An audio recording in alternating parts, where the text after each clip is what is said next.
such a full turnout on this rainy Thursday. This is a very full borough board. I'm happy to see so many faces around the table. I wanted to call to order for us to adopt the February 22nd Borough Board meeting agenda. Second. Wonderful. The agenda has been adopted. I'm also calling for the adoption of the January 18th Borough Board meeting minutes, which Brian sent out. Yes. No. Oh, okay. So, second. Wonderful. The meeting minutes have passed.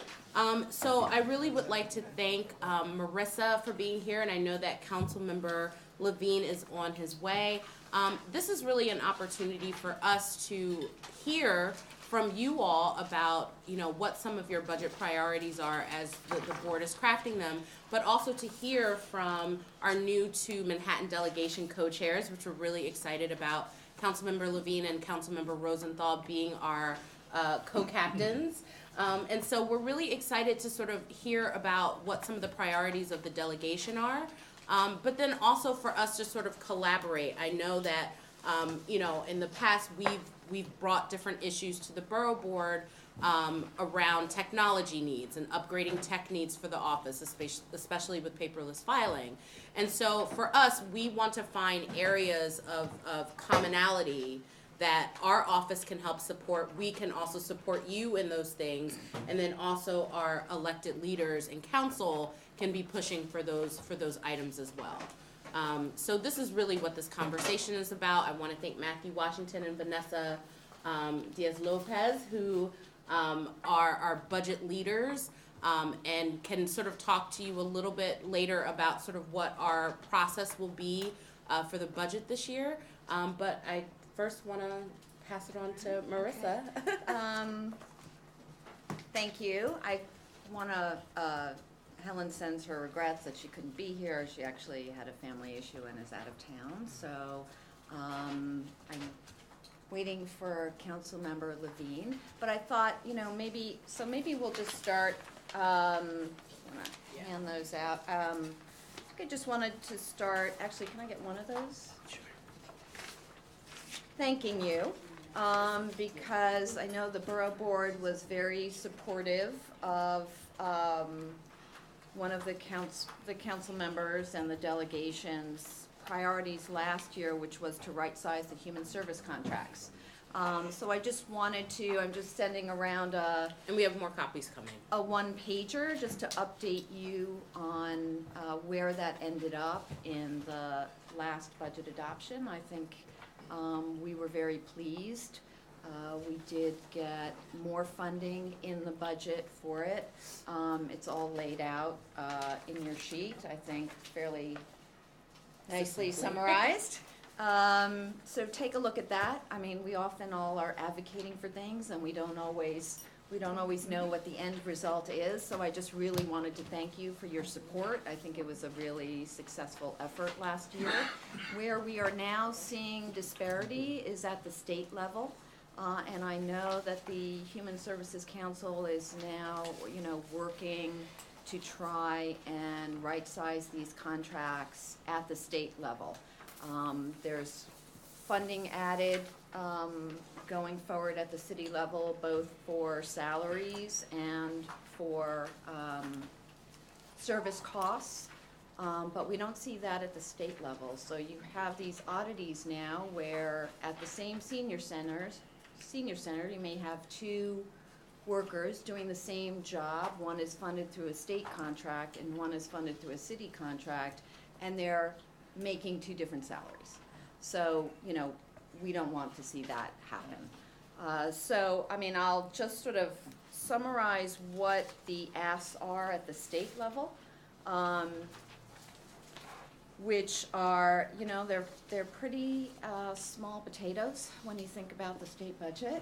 In terms of salaries and service costs, they're asking for $23 million to fund the minimum wage for human service contract workers, and $65 million to provide wage adjustment to the remainder of the human service workforce that aren't covered in the fiscal year 18 budget. So those are actually pretty small numbers at the state level, and that's what they're looking to do this year. So I think if we could see that happen at the state level, that would be significant for our service providers here. You know, all the city provides most of its social services through contracts with nonprofit providers. So senior centers, social service centers. So I just wanted to bring you up to date on that. And thank you. I think that some of the priorities going forward have to do with providing the needed resources for the legislative work that happened in the last term. I know for Councilmember Rosenthal and for the delegation, making sure that there are resources around the Stand for Tenant Safety package that was passed is very important. Specifically, we'd like to see 2 staff lines funded for the Office of the Tenant Advocate. We believe this will be a very significant office. This will be an office that sits within the Department of Buildings and will help level the playing field there a bit for tenants in the city. Right now, it does not have resources allocated to it specifically. So that is one of our major priorities for this budget, is to see resources for that office provided.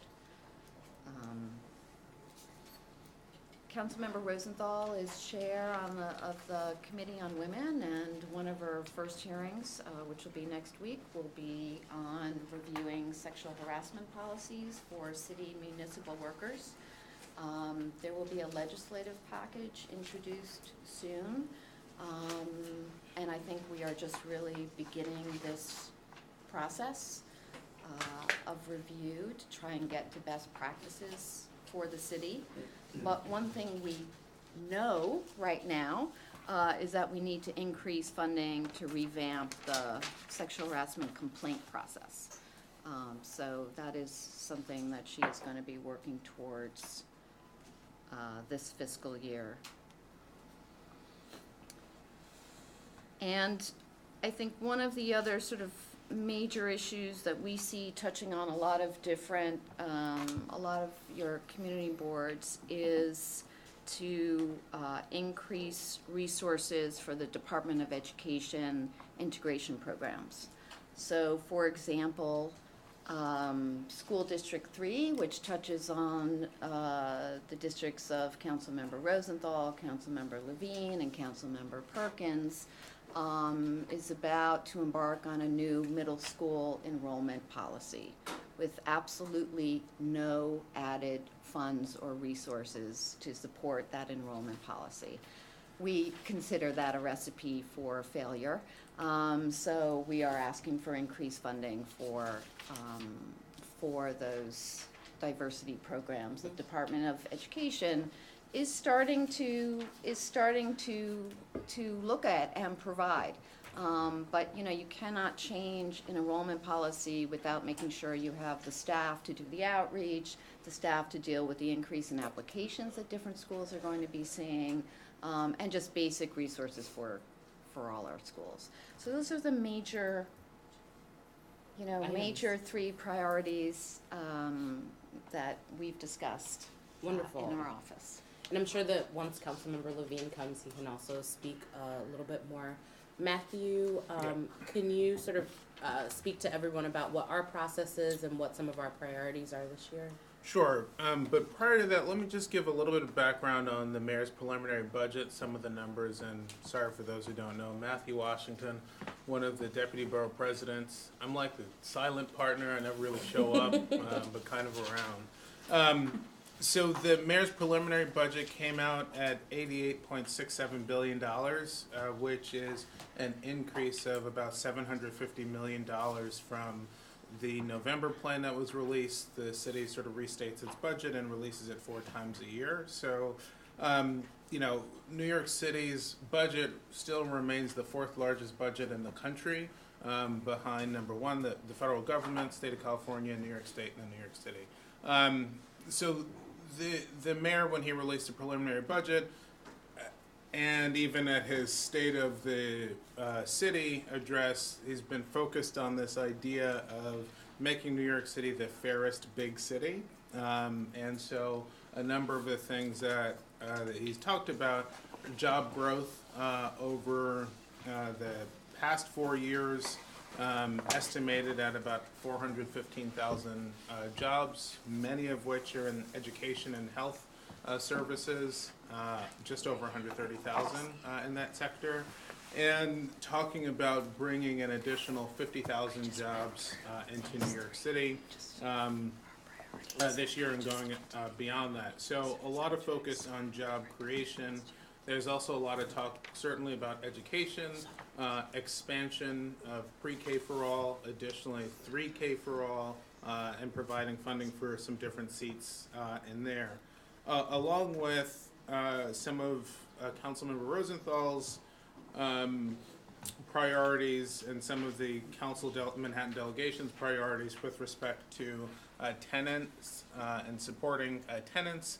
There's been some really good legislation out of the council for anti-harassment.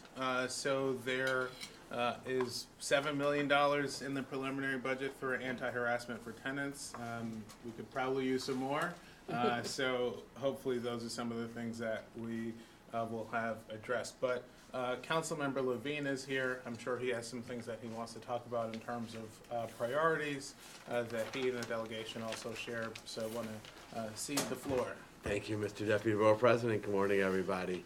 I gather you already heard from the great Marisa, so you have a sense of what we're up to, and I'm just so excited that together with Helen, I'll be co-chairing the Manhattan delegation this year. And we'll talk a bit about budget, but also want to remind you that when there are Manhattan appointments to city entities like CCRB, EDC, the Board of Elections, even lesser known entities like the Youth Board, it's the Manhattan delegation that nominates for those, and traditionally then the full city council follows the lead of the delegation. So we would welcome your input on leaders who you think would be strong for any of those entities. We should get you a full list of upcoming vacancies. I think we actually have a current vacancy at the TLC, if I'm not mistaken. So that's probably going to be first on our priority list. But we'd love to hear from all of you as Manhattan leaders yourselves for your input on that. I think that Helen and I share a vision also of using the delegation to articulate the unique Manhattan perspective on the issues that the council is addressing. And, you know, I love the outer boroughs, but again and again and again and again, and I hear a lot of indignation that the perspective of the outer boroughs is being ignored, and we never want that to happen. But, you know, Manhattan has a unique perspective too. Issues of transportation, obviously, where you know, our take on congestion pricing is going to be different. To give you one obvious angle of that, I'm worried that I'm a supporter of congestion pricing, but worried that people will drive in, dump their cars in the nearby neighborhoods like the Upper West Side and the Upper East Side, and hop on mass transit. And so that is a unique impact on our community that someone from Eastern Queens probably isn't thinking about. I, by the way, think the solution for that is residential parking permits. We could talk more about that, something I'm sure all of you have a lot of ideas on. But on almost any issue, whether it's schools where we're facing overcrowding in a way that most of the outer boroughs are not, you know, a unique Manhattan perspective. So when it comes to the budget, I don't know if Marisa explained this, so if so, stop me. But we actually have a pot of money that we designate ourselves. We don't know the exact amount yet for this cycle, but it'll probably be a little under $400,000. And we're talking about tweaking our process a little bit this year, so that in addition to some small grants that individual members would direct, that collectively we would be giving out what are by our usual standards, pretty large grants of, I think about 40,000. Again, that number is still in flux, but 40,000 in expense money, not capital money. So that's a real good, nice chunk of funding for nonprofits that have not just a single neighborhood focus, but a multi-neighborhood or even borough-wide focus. That's the idea, that these would be grants for the kinds of nonprofits which are touching many different parts of our borough, because we already have our own discretionary pots that we tend to use for neighborhood-focused organizations, and our idea is to lay out policy areas that we want to focus on for this money. So there may end up being half a dozen or so. We haven't exactly defined these yet, but they'll probably be things like food and hunger. So we have great groups like the West Side Campaign Against Hunger, who in past years have gotten funding for that. Arts and culture, we have groups like Repertorio Español, which has gotten funded in the past, or Lower East Side Tenement Museum. Seniors, group like Sage or Oats.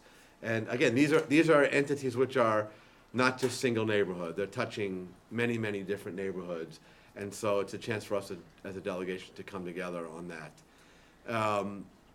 Tenants organizing as well, and Matthew was talking about this, and we've achieved huge gains legislatively and in the budget to move to a world of right to counsel for tenants who face eviction cases in housing court.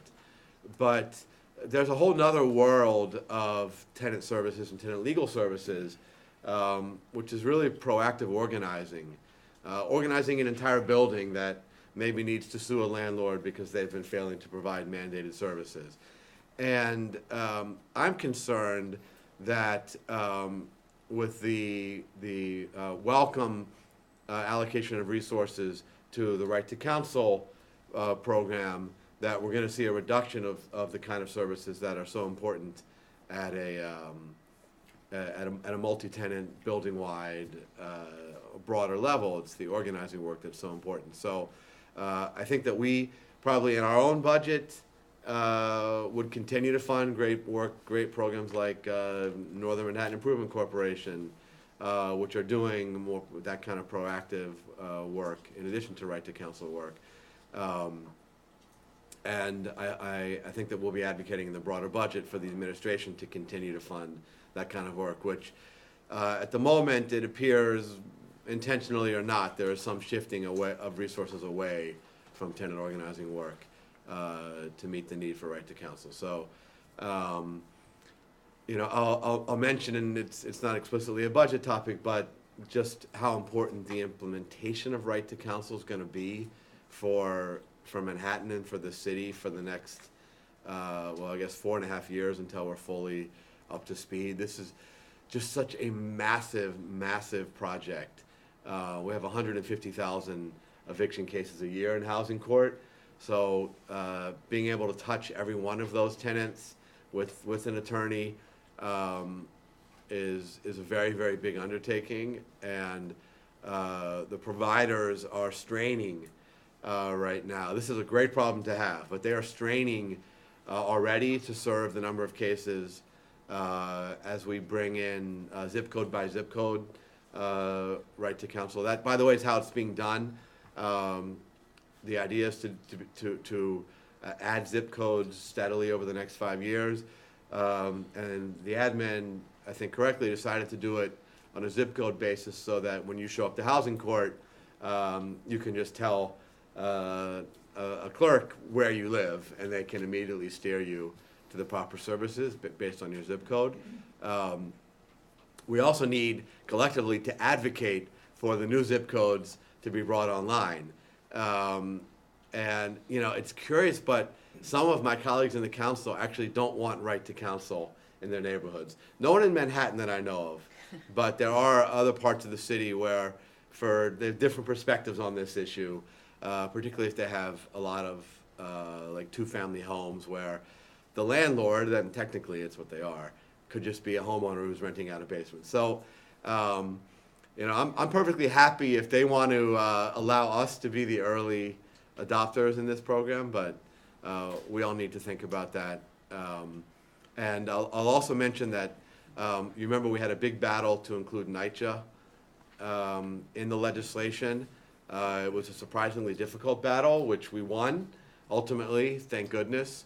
And that means that residents of NYCHA will have access to an attorney not only when they're in housing court, but also when they're in an administrative hearing at 250 Broadway. And it turns out that most of these cases are adjudicated in the administrative hearing. So if all we did was cover them in housing court, it maybe would have only helped, I guess, I don't know, 20% of tenants or something like that in NYCHA. So we have to now push on implementation. And I think we are behind where a lot of us hoped we'd be on providing services to NYCHA residents. Partly that is due to the strain on capacity at providers, but it's something we're going to have to keep agitating for. And again, make sure that Manhattan developments are early on in the rollout. So I think I'm going to stop there. If you have any questions or comments on any of the various things I've been rambling about, but particularly in the context of the Manhattan delegation and our budget priorities. Yes, Madeline, nice to see you. I'm Madeline Innocent, and I'm a member of Community Board 7. I'm also a chair of Public Housing Task Force. Now, I'm glad you brought up NYCHA. We at Community Board 7, there's only 3 of us who are public housing residents. I feel that it needs more of a representative on different community boards. We're presently coming up with, we're doing a NYCHA forum series with a panel of people, and I hope you attend one of those. I spoke to Marissa about Helen. But my thing is that I feel community boards don't have enough. Speaking about the budget, we had the outreach. The Community Board 7 had to go into their budget and get refreshments. Some people donated. I think on different community boards, there should be something implemented where there's more of an outreach to public housing residents, because there are different stories and different development. We did surveys. There are different issues that we don't know how to exactly address, but we are reaching out. But I think there should be more resources to give them an incentive to get involved, and also give us an incentive to get them involved. But it's hard when there's only 1 or 2 people on a community board taking that initiative and not engaging in the whole community board to get involved in it. So I'm wondering if you can help the public housing residents, not only community board, but outside of that we can do outreach and get a better a sense of what people are going through.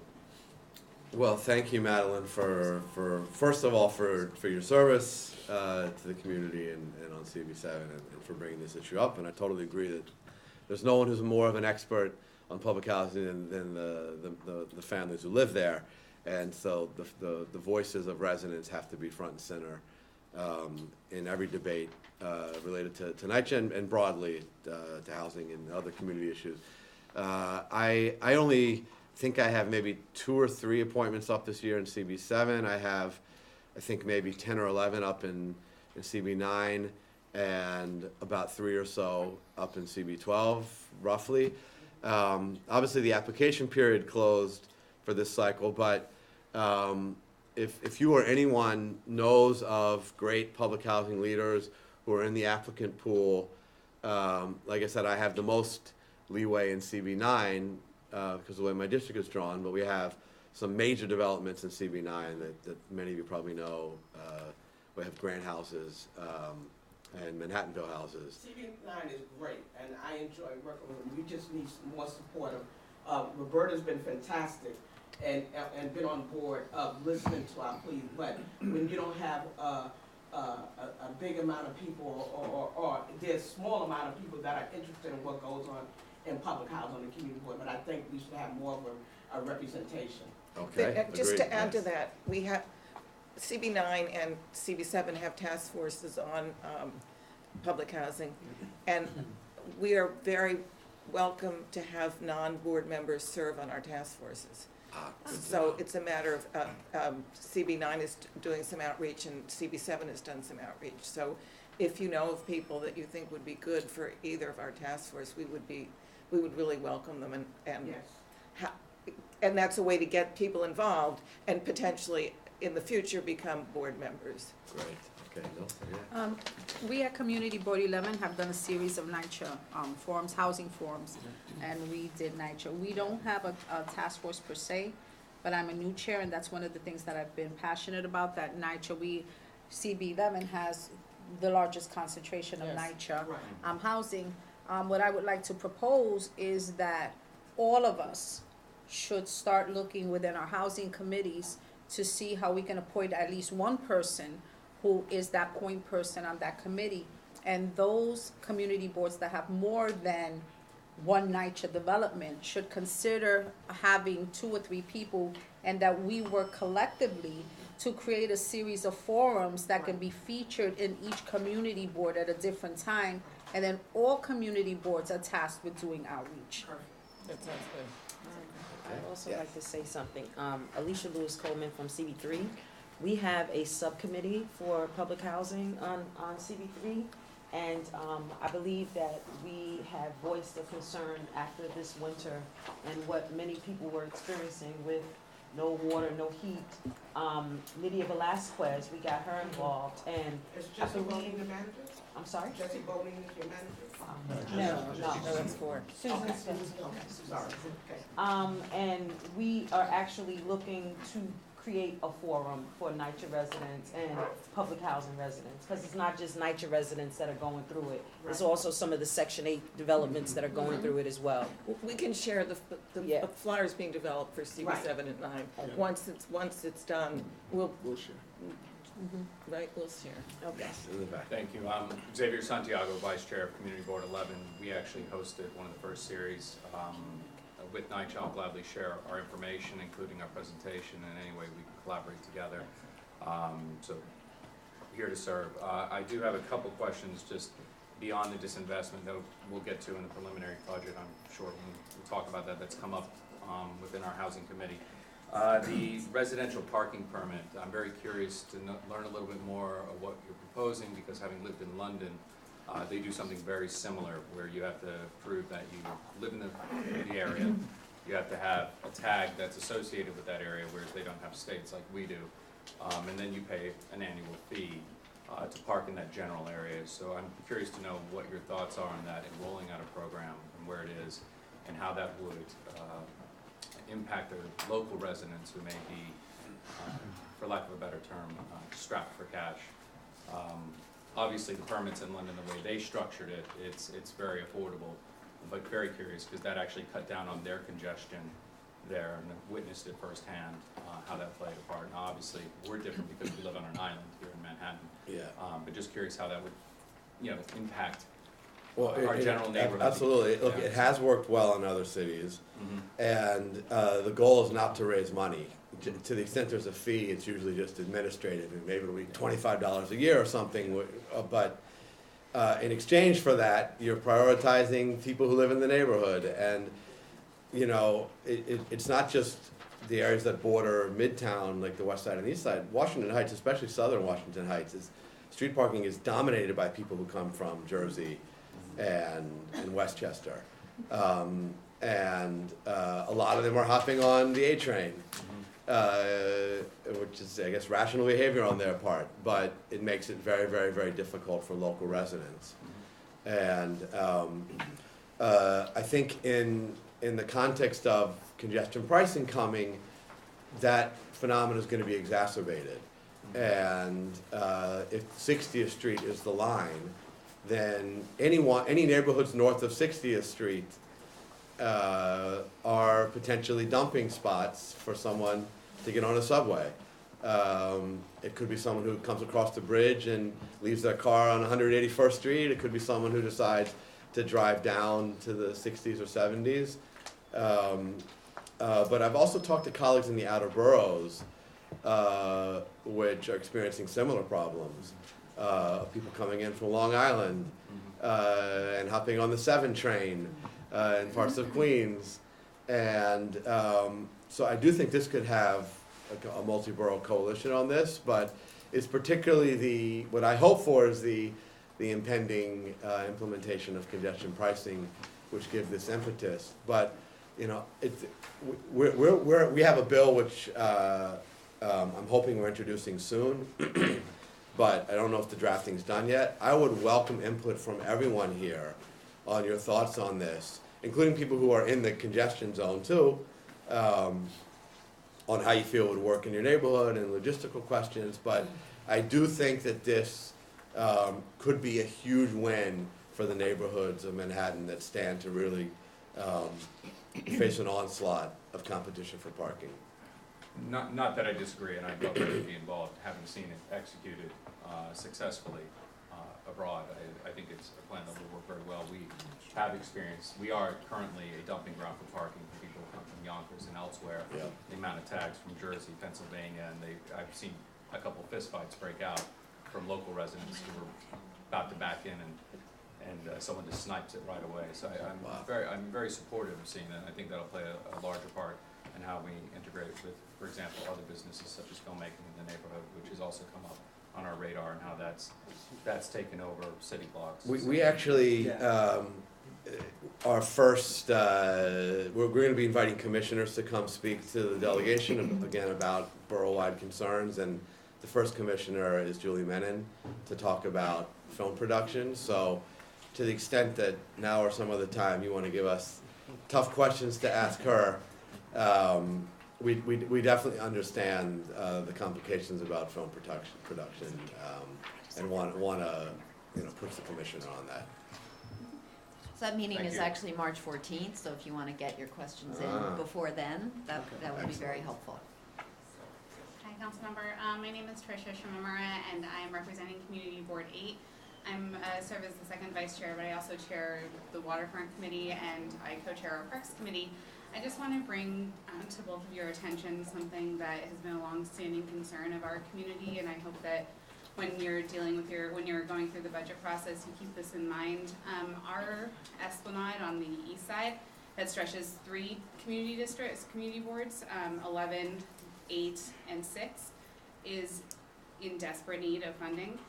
We have a good partner in Ben Kalos, but right now the city has only allocated enough money to do the most basic level of repairs, and this has been confirmed by the Parks Department that the lifespan of these repairs is only going to be 5 to 10 years.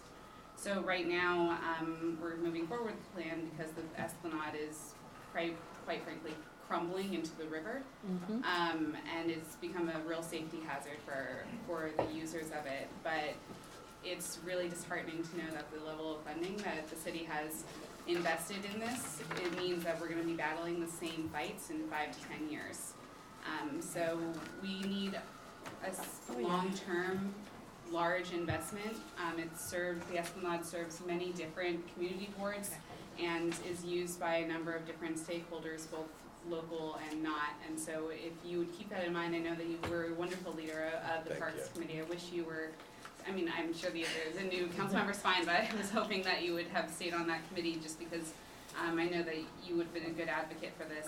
I just hope that you continue to fight for this because it is very serious. And last fall, in rain just like this today, we had a huge piece of our Esplanade crumble into the river. So we had like 20 feet of nothing. And what's the cost estimate for the project? Right now, we've had a $35 million investment, which has only been able to fix 4 sites out of probably 25 that are prioritized as problem areas. Our councilmember, Ben Kalos, has done a good job at trying to get more funding available, and right now with that $35 million, we've been able to just do, I mean, the parks engineers have said that the lifespan of these projects, unless it's like where the entire side of Manhattan's edge has caved in, the lifespan of the projects are only 5 to 10 years. In order to do the real repairs that we need, it's probably close to $150 million or so. The fact that new renovations would only last 5 to 10 years is deeply disturbing. It makes me wonder. It's completely antithetical to all the other types of repairs that are being done in the city. I think generally other repairs, when you're talking about street repairs or otherwise, they should have at least a 25 to 50 year lifespan, but these have been confirmed by our by the Parks Department that they are only lasting 5 to 10 years, just because there are so many other areas. You can walk on our Esplanade and see the water underneath you in areas, and they've like cordoned those off, but I can truly see water on the edge of And do you qualify for any resiliency money, maybe federal money? So the federal money that has been given we're very happy, has been given to primarily the CB6 area to build a longer Esplanade. Right now the Esplanade exists from 59th Street to 125th Street, roughly. And the CB6 is... only goes up to 24th, the resiliency money. Right, and so we it's... still have a very much neglected area from 25th to... Sure. To 59th, or, you know. So the resiliency money that we have received was from Sandy resiliency money, and that money has been turned. I'm sure you saw the mayor was very big on promoting the fact that we were going to have a longer Esplanade. It's Right. this beautiful design with like floating walkways, and it's going to be beautiful, but it doesn't do anything for our other portions of the Esplanade. And right now in CB11 at 116th Street, the pier there is terrible.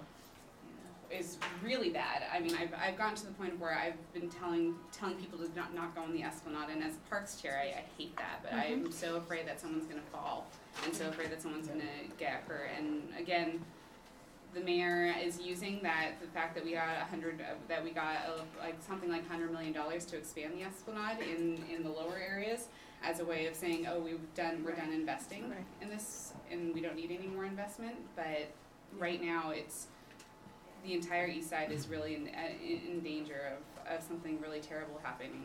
Thank goodness when the last kind of cave-in happened, it happened in the middle of the night, but it happened with rain that's as severe as what's going on right outside, which is to say nothing. Yeah, well, thank you for fighting for this and for bringing it up now. You know, the goal, the strategic goal of getting a complete circuit around Manhattan along the waterfront is arguably the most important strategic goal for the park system citywide, just because of the resiliency implications, the economic development potential, also the health benefits of allowing people to exercise that way, going around the most incredible island in the world. And you're right that the emphasis has been on filling in the gaps, and there are still a lot of gaps, especially in Upper Manhattan, particularly along the Harlem River. But the crumbling state of some of the existing paths is no less serious. You know, 150 million is a lot. Yeah.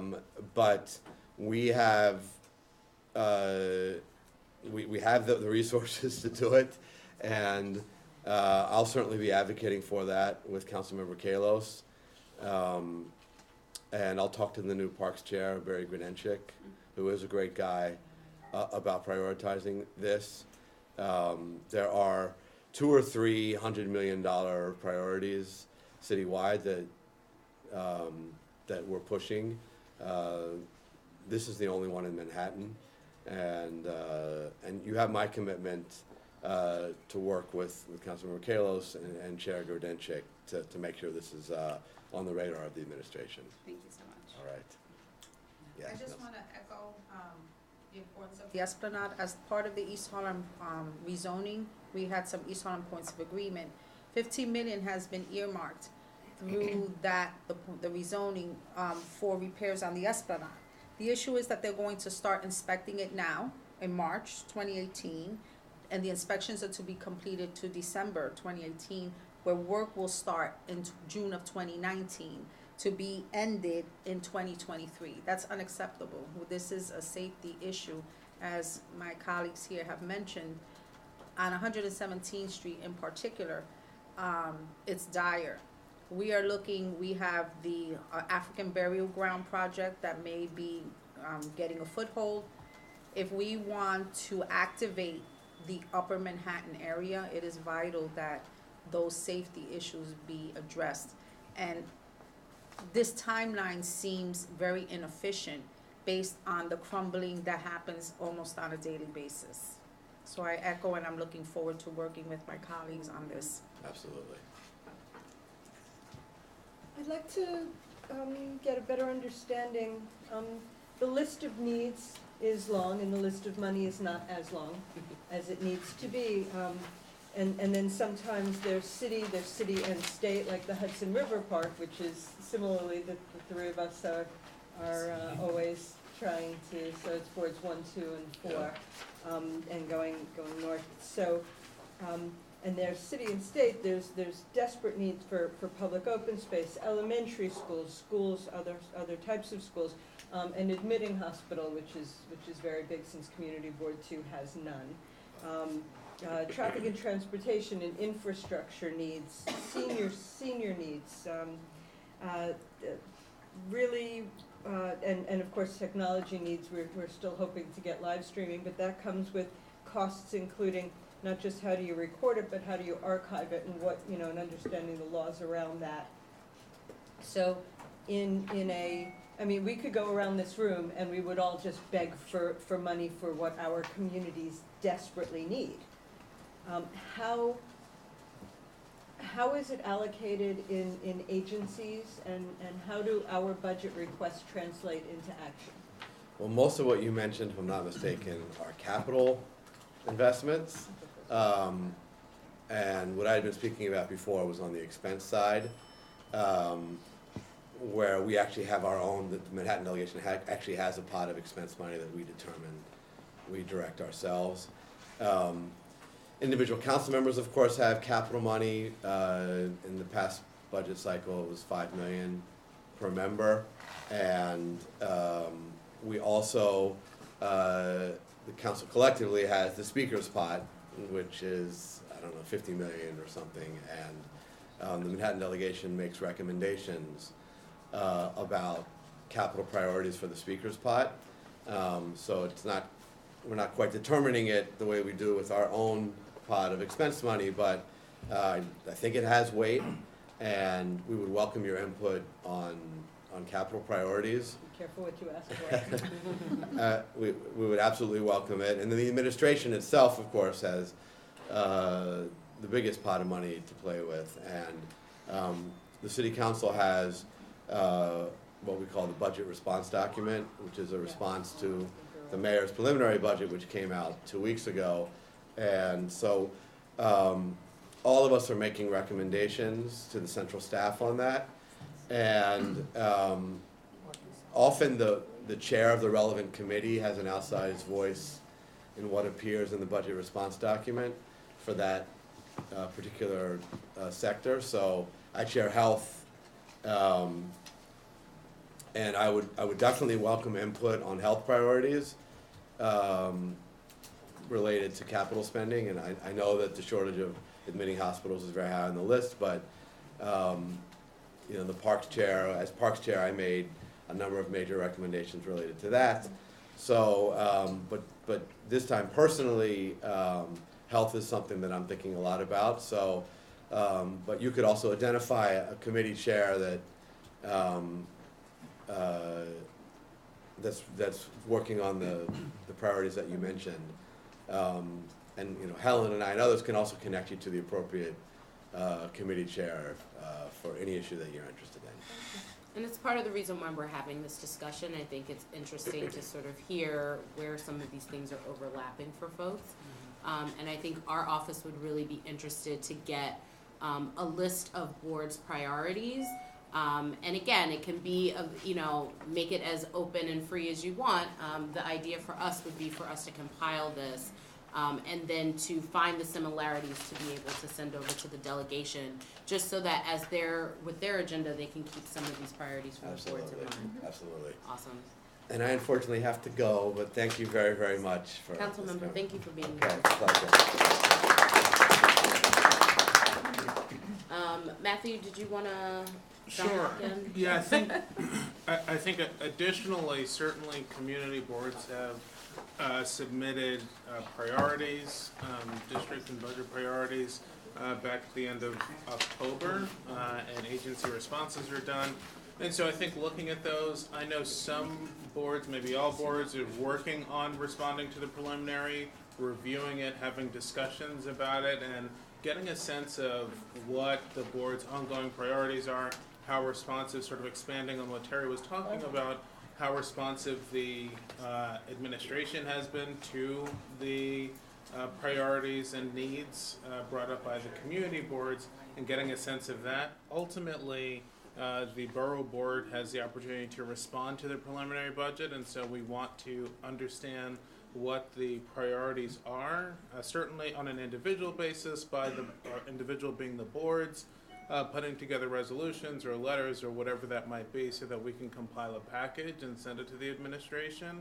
But additionally, what are some of the borough priorities that we can work on collectively and say these are important to us? Tricia brought up the East River Esplanade, the section from really 59th Street to 125th Street, which intersects 3 of the community boards. Councilmember Levine talked about the broader goal of completing Manhattan's waterfront, which impacts, it impacts 11 of the 12 community boards, but Vicky likes the waterfront also.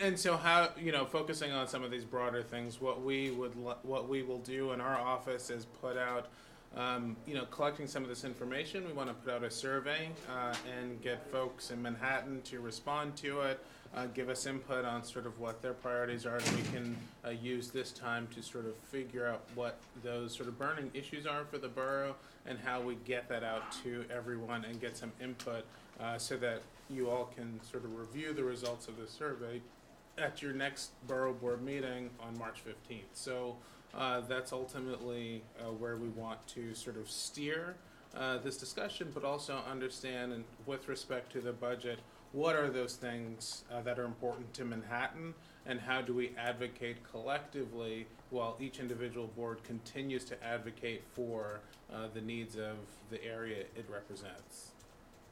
Thank you. Noel, did you want to step in and sort of talk a little bit about potential language for folks to use around tech needs and sort of ways for boards to incorporate that into their budget priorities? Yeah, thanks. For those of you who don't know, I'm Noel Hidalgo, or Noel Hidalgo, Executive Director of Beta NYC. We have a partnership with the Borough President's Office to be thinking about how technology, data, and design can be used within the community board experience and the district offices. And I'm joined with my colleague, Emily Goldman. We have an undergraduate program here. One of the goals and the objectives for the undergraduate program is actually to be visiting all of the district offices this year and to recap a survey that we did 2 years ago, which is part of a policy document which is up on the Borough President's website that outlines kind of the technology, the beginning technology needs that we understood 2 years ago. Through our 3 years of conversation, we've identified very explicit needs of making sure that community boards have websites that are using 21st century technology, a constituent management relationship database, essentially a tool that will enable you to track constituents and engagements within the different community boards.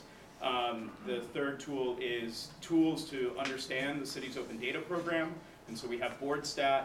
And then the fourth tool is attendance tracking, which has been something that's been critical for the Borough President's Office as well as the different district offices. We've been fortunate enough to been able to go out to Brooklyn and to hear some of the Brooklyn Community Board needs. And we have essentially a templated document that outlines some of these things. It's a Google Doc, which we'll make sure that Lucille will send out to the different community boards. Through our conversations with Do It, city planning, and just kind of like overhearing with city council, some of the city council representatives on the way that community boards address their technology deficiencies is by being very explicit in the needs. And then hopefully making sure that OMB and city planning carve out a section in the district needs statement, which we've heard that they will do. There will be a part of that web form that says, what are your technology district needs? And fill it out with very explicit statements of, we need new websites, or we need easier to use websites, we need a CRM, We need unified tools to help us do attendance tracking, and then we need better tools to understand the city's municipal data that's out there. And then also live streaming is the two more things, is live streaming, which, you know, we all wanna eventually be able to have the equipment to be able to live stream meetings, and then the other piece is the fact that the city planning is going paperless, and that's gonna require new printers and large screens and all kinds of new technology to be able to handle a paperless planning system. So in regards to that paperless conversation, the infrastructure that's in your offices, we're going to be, Emily and I will be working with our undergraduates and then the liaisons to be able to do a pretty intimate survey of the technology that you currently have and create a baseline of what your future office technology should look like, and then be able to help you articulate that need. We'll probably get through that census and survey by May, but we hope to be in this budget conversation sending out some very generic explanation of like why we need new technology, why the council and the mayor need to be considering upgrading or at least increasing funds for the community district offices. Question. We and so others are wrestling with this issue of live streaming, and we're trying to work on it right now. Are you suggesting that there might be some common platform or technology that would be available to us, or should we go ahead and try and do our own thing now? I mean, if as a technologist, my rubric is if you have a problem and you need a solution and you have a pressing issue, go ahead and address it. I understand that may cause a particular capital investment. There are 59 community boards. There's going to be at least 4 different ways of doing live streaming. So if you're already in the process and you're going to determine a solution that's going to work for you, that's great. We would love to help kind of like have part of that conversation and have a better understanding, right. And see if there is something that we could steer you to that's either low cost or at least kind of bring some type of alignment across that conversation. Thank you. So Roberta and then. We have, one of our board members got a camera, and he hooks it up to a computer for our board meeting and for some of our other meetings, and just post it on YouTube. Yeah. So if there's a better way to do it, we'd love to know. Gotta be a better way. But it's, you know, we're just down and dirty, it's fuzzy, but you can watch it live, and you can also go back and, you know. It's out there. It's preserved, yeah. So, I mean, I can give you his name, he can, if that is helpful. Right. But I think I'm really interested in what Terry was sort of talking about. What are some of the rules about keeping this information, and how long do we have to have it for, and how do we store it? And those are also important questions as we're moving forward. Yeah, we're having a concern right now with the social media accounts and like how to create them, keep them when a member leaves and then that person set up the account and now they're gone, and who has the passwords, and so we're having some serious issues with that right now. We're going through like 2 months of red tape because a member left and he took every password with him. District manager. Yeah, Shall be the she doesn't holder want to of be in all. charge of social media accounts. But the holder of the password. Yeah, she should be the holder of all the accounts, yes. The city CTO office, Chief Technology Officer Miguel Gambino, is in charge of digital in this kind of like airspace of social media and giving kind of guidelines for agencies like community boards to use social media. We can make sure that those best practices are shared amongst the different community boards. We've also heard that not all community boards want to be on social media and deal with social media, so we'll at least want to make sure that everybody's aware of the best practices, and you know, we can think of ways to kind of like help troubleshoot that situation. Thank you. So I think one of the things, and there's some important stuff, we can continue the conversation, but we want to also remember, we do wanna focus on some budget items, and so maybe one of the components, right, maybe community boards say, we need increased funding in our budget so that we can hire a digital content manager, right? And so then you don't have the issue, and I'm not suggesting that's what you want, but how do we take a particular challenge that we're having, and thinking about a budget-focused mechanism to address that challenge, and those are some of the things that we want to hear, and so, I think that becomes important, and I would like to hear from each of the boards what some of these sort of specific or even broad borough-wide budget items are that we can really focus on advocating for. Cap or expense? Excuse me? Cap or expense? Well, the preliminary budget includes all of it, Yes. so I'm interested in both capital Yes. and expense items, yes. Or we are Matthew, we collectively. desperately are in need of someone who has skills with land use. And so we keep trying to find someone to come on the board, but it's been difficult, as Lucille knows. That's been kind of our top priority, so if we had funds to be able to have a consultant or someone that could help us, that's really important. At least for CB5, and I'm sure I see everybody shaking their heads. Important issue. Sure. And sorry, I didn't mean to steer the conversation entirely off, Noel, just wanted to say, let's think about budget-focused solutions. I know there were still two hands up with respect to that conversation, Tricia and Xavier. With the tech side, in a budget issue, I know YouTube, you can post a certain amount of data for free. Vimeo also has an annual subscription because you will max out what your storage is.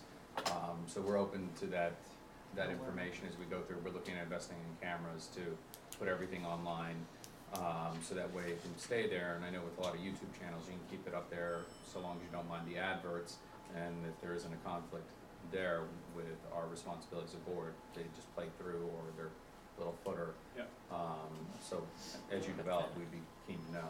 So you're all part of government. YouTube Yeah. has a government provision which if you have your .gov email address, you can actually get a government YouTube channel which doesn't have any advertisements. I was at the state senate when we started live streaming content and had some unfortunate ads run in front of some state senate hearings. So for those of you who are using those social streams that have advertisements before and after, you really can't select what advertisements go before and after, and sometimes you do get unfortunate advertisements before and after a public hearing that you're forced to watch. So we love to come up with a strategy to make sure that our public isn't subjected to unfortunate advertisements. I will leave it at that, and we can have drinks and talk about those videos later. Right. But yeah, if you're looking at YouTube, or if you're looking at Vimeo, if you're looking at any of these other services, you're a government agency, as long as you have a .gov email address, you should be able to find some type of government allotment. Thank you. Any other, I wanted to get to some other people, Xavier, because Oh, I know. yeah, my next were about the actual budget, so if we're off tech, then we can. I wanted to hear from some of the other chairs at the table, some folks we haven't heard from. No. In terms of, I'm Lowell Kern, I'm first vice chair of CB4. In terms of budget issues, what we are in the process of working on is, in our response to the mayor's budget, there are a lot of thank yous saying, yes, you covered this request and this request, but here's the list of things that you didn't get to. And we're highlighting those, including affordable housing issues. We have sites to develop more NYCHA housing, but there's no funding to do it. The city has given the land to do it, but there's no funding to actually build the housing. That's Slaughterhouse and wherever else. Public transit issues that Terry already mentioned. The L train is going to be a huge issue for CB2 and CB4 and the folks on the east side as well. Yeah. Sanitation issues. We just need more trash pickups. At CB4, we have so many tourists coming in through either the Times Square area or the High Line or Port Authority or Penn Station. There's just not enough sanitation pickups. The garbage cans are overflowing, something as basic as that. Education issues with increased housing, we need more schools. School Construction Authority has said, yes, you need another school in Chelsea Hell's Kitchen, but there's no money and no site to build us another elementary school that SCA says we need. Parks issues, and, you know, a whole slew of, you know, expense issues as well. But those are the kind of things we're looking at. You're snapping on the education Yeah, stuff. I'm snapping on it, just to chime in from a CB9 perspective. Our priorities definitely affordable housing, more affordable housing. As it relates to schools, again, we have an influx of residents, and we're not looking at the correlation between who's moving in and what the needs are going to be for, you know, perhaps their families should that time arise. And so there's this real disconnect in terms of just needing the actual physical building space, but also as we think about kind of shift and a need of upskilling and thinking about what do those skills, what do those types of schools look like? Is there an opportunity for, say, a vocational school to equip residents in the community to best be prepared for 21st century jobs? Then we are also looking, we're having the church conversation, so we're thinking about the role of churches in, and potentially thinking about affordable housing as it relates to churches and use of their space. One of the things that I personally am perplexed by is this notion of the city emphasizing the need for churches to best utilize their space for overall community benefit because it's aligned with their mission, but then they go into a queue for affordable housing, which is disconnected because they're their own its own prioritization, right? So it's like Department of Sanitation and Department of the name is escaping transportation, but it's like, you know, you want to throw salt everywhere to get rid of the snow, but then in the spring you're going to have potholes. So how can we best align some of those conversations for the purpose of ensuring that if we are making this a priority for those communities that most need it, we can figure out where those wrinkles are and iron them out. And then we have a bunch of expense needs too. So everyone said the same thing that CB11 is facing. I don't think not one chair has said something that we haven't been facing. But what I want to bring up in terms of education is like through the East Harlem rezoning and through the projects that come through CB11. When there's an environmental impact statement done through seeker, it keeps saying that there is not a need, that there are plenty of seats based on that old formula that really doesn't relate. Broken.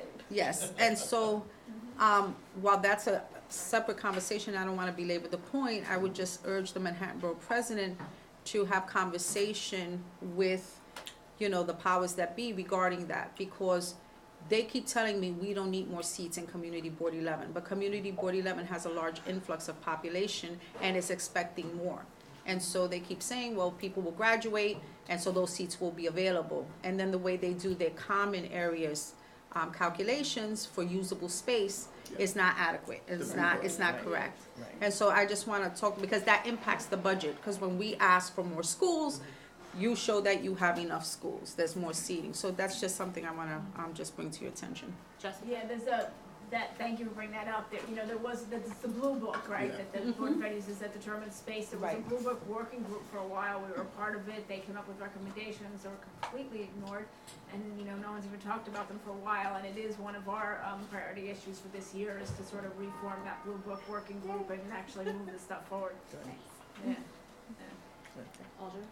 So in terms of the response that the community boards have before them to the agency responses, it's just, I want to get a sense of what it is that what your thinking is around a couple of these agency responses in terms of the helpfulness.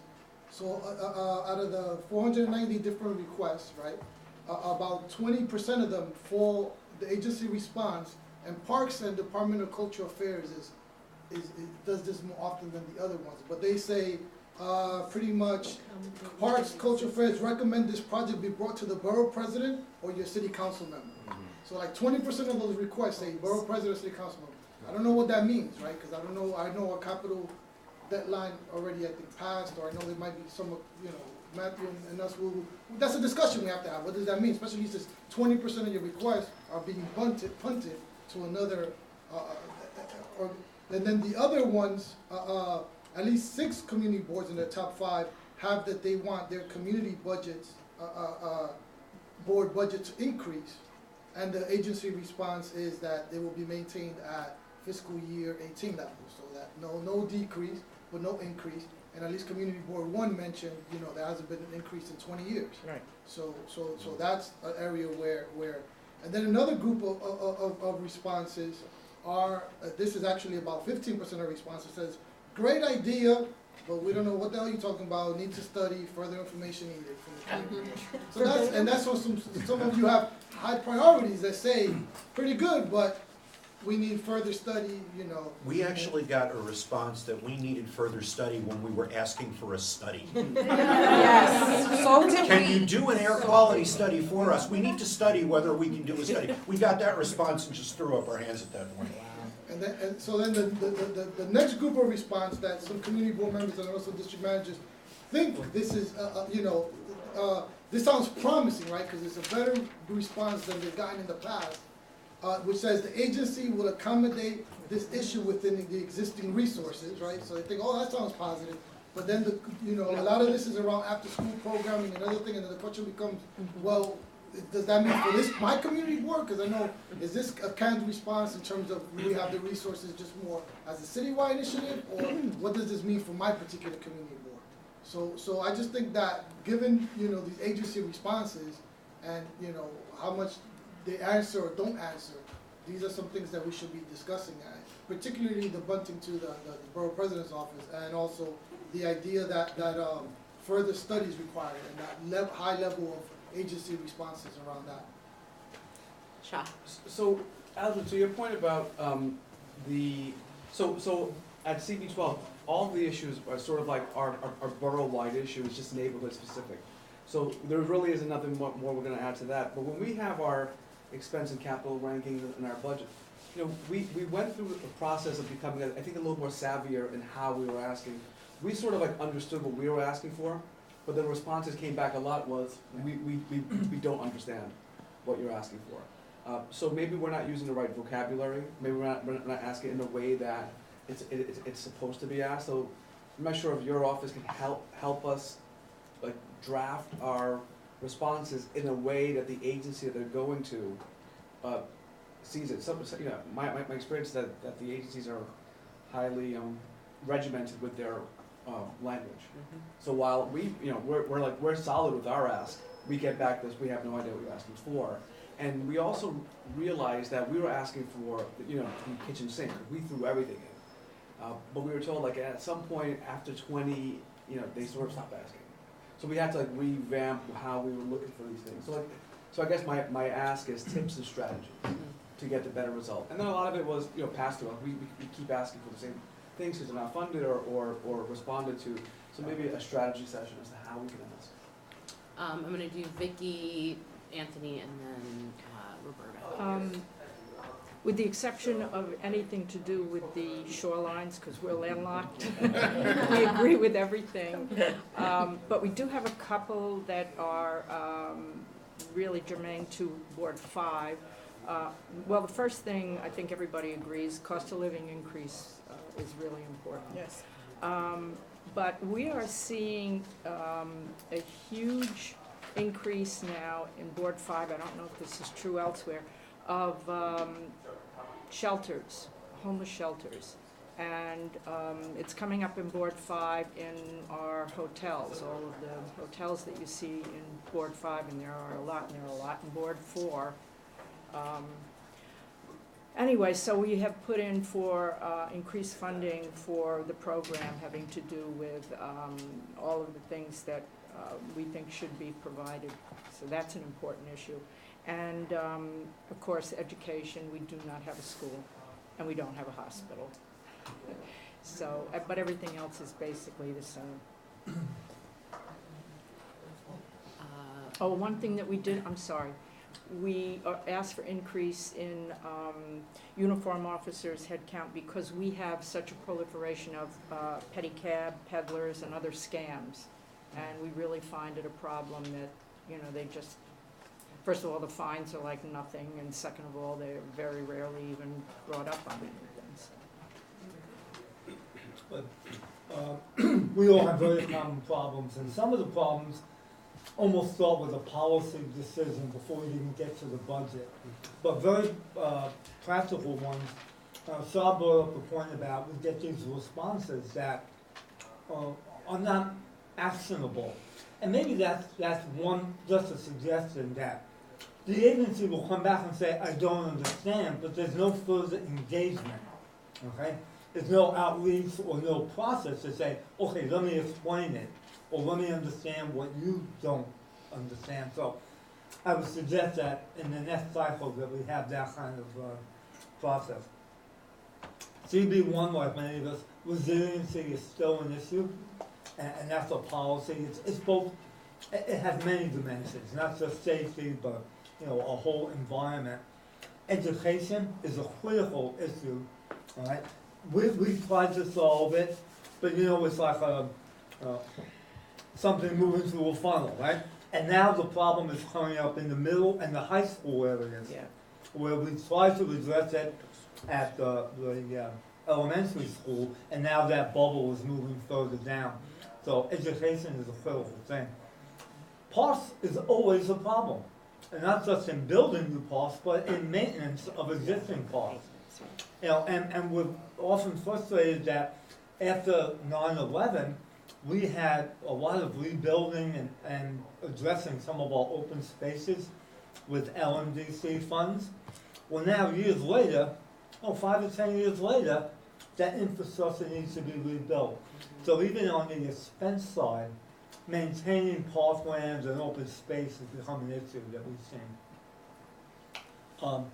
That's really it. Everything else people have talked about. So I'm gonna do, Roberta, I called you already, Alicia, Nelsa, and Trish. We also have similar problems to all the other boards, but I wanted to bring up two things. One is we have a proliferation of sidewalk sheds.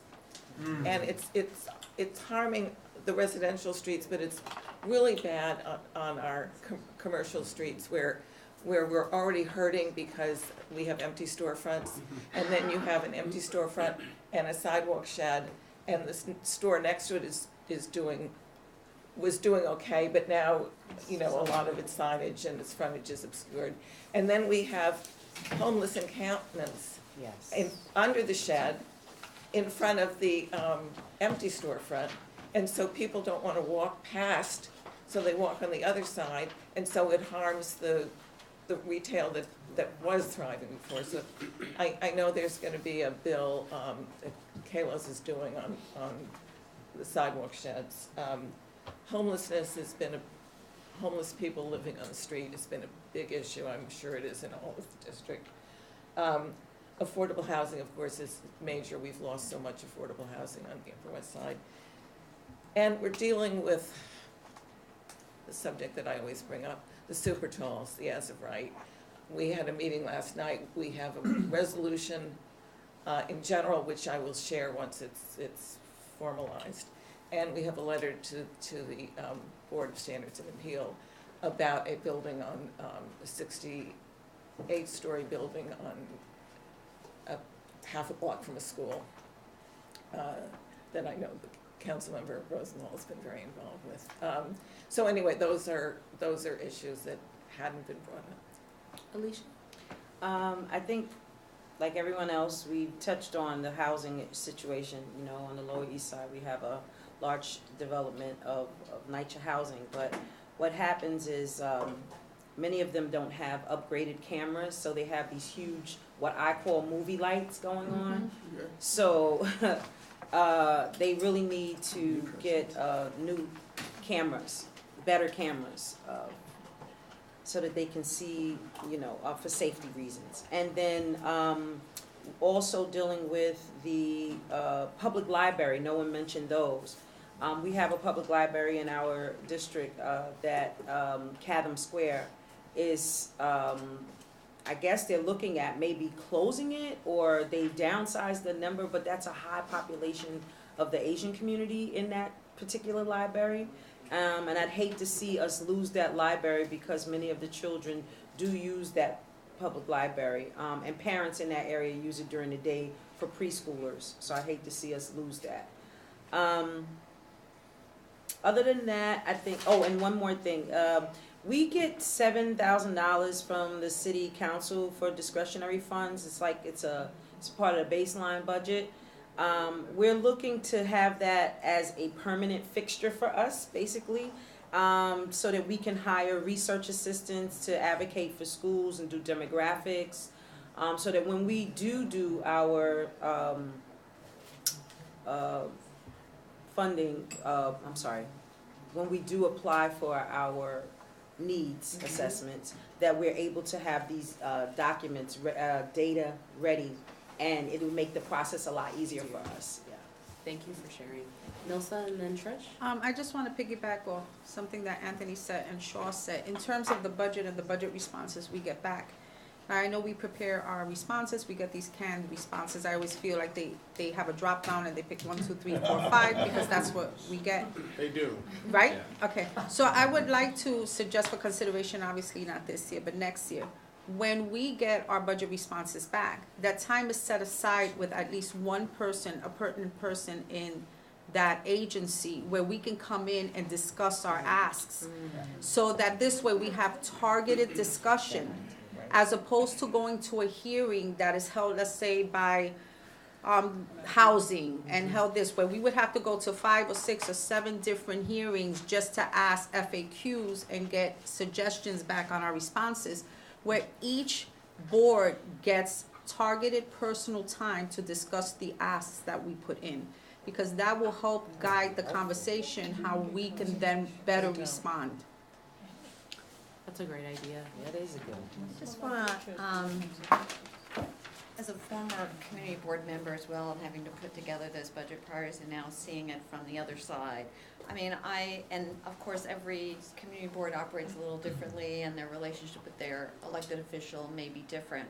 But I find that one thing that's been, I think, helpful to Community Board 7 and to our office is that, you know, particularly around capital asks, you know, I know that I try to meet fairly regularly with the chairs of the committees that have capital asks, you know, parks, for example. And we coordinate on sort of the timing and the priorities of the ask, not to usurp what their concerns are, but to coordinate. And so, of course, you know, every elected member or somebody representative from an elected's office, I hope, is sitting in whatever meetings you have or when you're creating your district needs statements, but that can't always happen, and I think you really have to have, you know, good open communication with your council members around these asks. And I know that I check in with the Parks Committee around the responses they get. Our office will sit and have a meeting with the Parks Department around our asks and our priorities, and I'm able to follow up on those responses. So it's another touch point, you know, if you have that communication, and I can ask them a specific question on, you know, what is this response about, and, or, you know, we got a different estimate for a project or a different timeline than the community board did, and just to create some transparency and accountability there. I think it's really helpful to have those lines of communication. It's a separate open. meeting with the agency, and first you meet with the community board and then with the agency, not together. Yeah, and very informally. I mean, Yeah. we just meet. We meet for Okay. coffee, they come to the office, I go to them, whatever it is, and just Right. check in and make sure that we're coordinating on, you know, every committee has a long list of asks. There, you know, there are limited resources, and we need to prioritize, you know, when we, you know, when we move a project forward and why and how it might be coordinated with another project. We're really lucky because we have Along with the borough president's office. So Trish? I just wanted to quickly say that our CD chair had asked me to just echo everyone else's concerns about affordable housing. Specifically, we're concerned about a NYCHA infill project that's going on in our district, and very concerned about the split of affordable versus market rate. But to Shaw and to Aldrin's point, we've been talking a lot about ways that we can make our ways that we can be more effective in our advocacies, and particularly thinking about partnerships or ways that we can combine with other boards to make our voices louder on this. And so just as a general offer, we're very interested in working with other boards moving forward on specific issues that is particularly with affordable housing, but of course with parks, it's like my baby, but like on issues that affect other boroughs and that where we can be louder as a group. And then I just wanted to just share some information where because we've been so frustrated with some of the responses that we've been getting from our city agencies, we actually are now looking at getting a couple interns into our office to just to do some research on tracking our resolutions and where they go and getting some data to the borough president's point. I think that there's a lot of concern about how effective or how our resolutions and budget and all of those things are actually being, how seriously they're being taken or looked at. And so we're in the process of trying to get some interns just to do it as a research project to look at to track where those resolutions are going and how and what the responses are and how similar they are. And then just finally on with our last FY17 budget priorities, we just received them back and everything was kind of zero responses with the exception of one issue, and it was the Queensboro Oval project, which is it's parks land that's being rented out to a private entity to put up a business there. So in a district that has the least amount of open space, and it's and for that issue, we went to the parks office and asked for their support on this. They responded no. So we were pushing for park space that is designated park space, and they responded no to that. So it's kind of like shocking. So it's again just it's anecdotal, but it's something that we're kind of constantly frustrated by the types of responses that we're getting from the city agencies when we're trying to push for things that you would expect them to be supportive of. So I think as you can tell, this conversation, we can continue this for hours. I know that I've been jotting things down as has Matthew, but just separately from here, if you could just jot down a few of the ideas around the priorities and send them to myself and Matthew, that would be awesome. In the next 2 weeks or so, after you had a chance to go back and have further discussions with your board. So now we're going to transition into the borough president report as well as chair reports. Anthony, did you want to just give a quick chair report before you have to leave? Probably touch on a bunch of subjects already that are dear to us. The big issue for us is, and we talked about this, overdevelopment in our community, conversion from commercial to residential, and the raft of implications that has. And now we're hearing some issues about suggestions about changing zoning and FAR, and that's something that we're very concerned about. We're very concerned about resiliency. We're continuing to go through that process of assessing the options and potential funding for that. Affordable housing. Unfortunately, CB1 doesn't have opportunity to develop new housing because so many of these new or as of right market rate buildings. There are some though that have protections, and we're concerned about what the jeopardy that they may be in. And so that's an issue that we're working on very seriously to make sure that some of these their programs, many of them programs are expiring now. And we need to be working on renewing them or finding other funding processes to look at that, whether it's free or free. So those are really the issues that we're wrestling with. We have a new district manager, so we're very excited about that. Sorry for your loss and congratulations to you. No, that's why I have them. Sorry I have to leave a little earlier, but thank you. Thank you, Anthony. So I'm just gonna quickly do the borough president's report and then we'll get to the other chair reports. So as you all know, the community board process, we have just finished up receiving applications. I'm still getting a couple of your stragglers your returning members who have not yet gotten their applications in. I'm giving people until tomorrow, or I'm putting them down as a vacancy unless they've already had a discussion with us. Folks have had 3 months to get their applications in, so, you know, we're really wanting folks to get it together. It looks like we're gonna have close to 650 applications. I was not expecting this again this year. I was really hoping for a smaller number, but in the last couple of weeks, we really have seen a surge and an increase. And in particular, I reached out to a number of organizations that I thought might be, you know, just sort of in response to my conversations with a lot of the board chairs, and one of them was AIA, and talking to them about getting land use familiar people on the boards, and we were able to have a real increase in people with land use skills that have applied this year. So that's really exciting.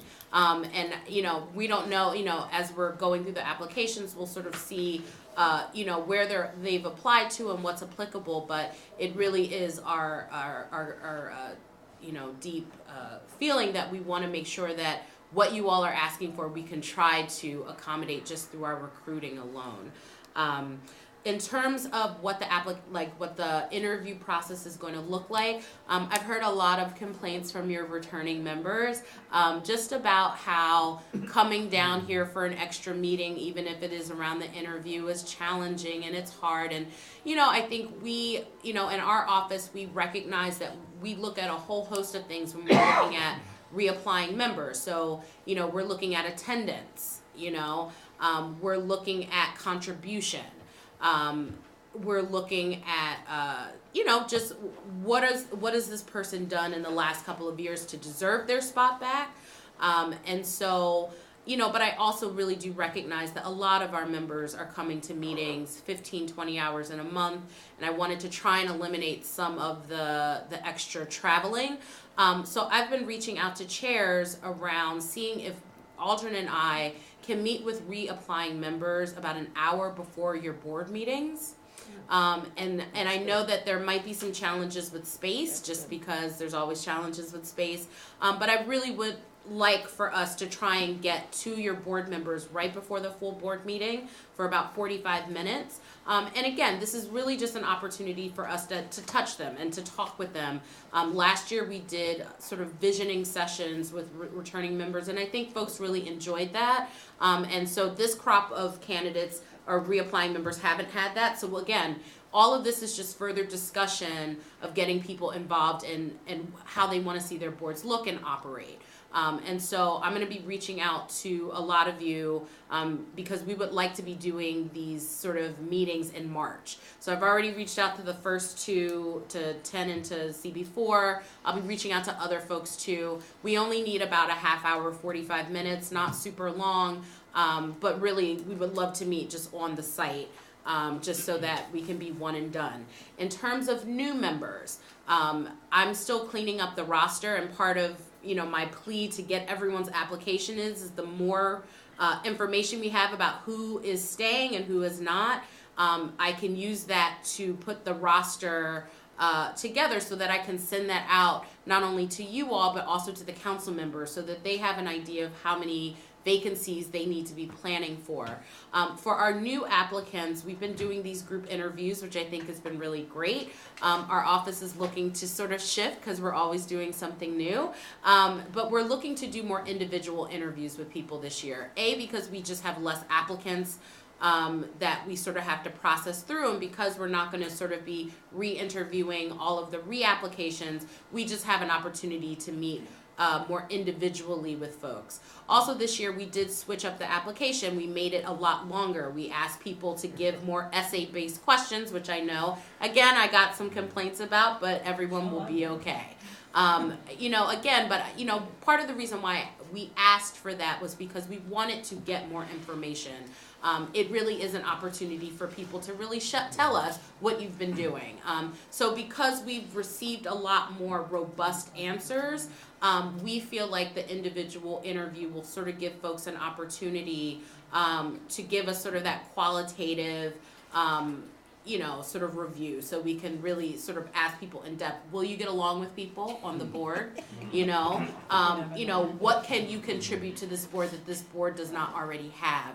Are you willing to learn around how, even if it's something that you're not necessarily familiar with, do you want to learn? And most importantly, will you get along with your fellow members? For us, that really is a really big piece. Are you going to be a team member? Are you going to work collaboratively with your fellow members? That's really important to us, and we're looking at that. So we're looking to have these interviews within the next 2 weeks, starting next Friday.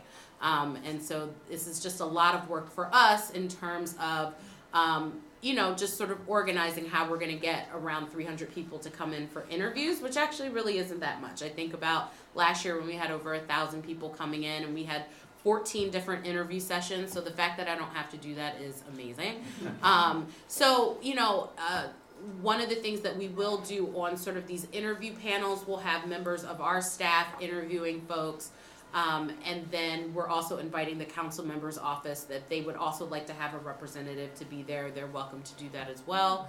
And then we'll share that information with chairs. I know that Aldrin in years past has printed out a list of all of the new applicants with just sort of what their name is and then what their jobs are, or what sort of some of their interests are. And we've given that to you all just so that you can sort of identify folks that you know in the community, and to just to sort of give you a heads up on the type and the quality of candidates that we've received for your boards this year. So I assume that we will continue to do that this year. So that's what I have around the process. If you have any questions, please always feel free to reach out to me. I'll be reaching out to you all again in the next couple of weeks to talk about returning members, and to sort of give me some context on returning members and information that we need to sort of have as we're going into the decision-making process, okay? Next up, I wanted to just have Vanessa talk very briefly about our capital money process and our applications and what have you. No? Yeah, sure. Hi.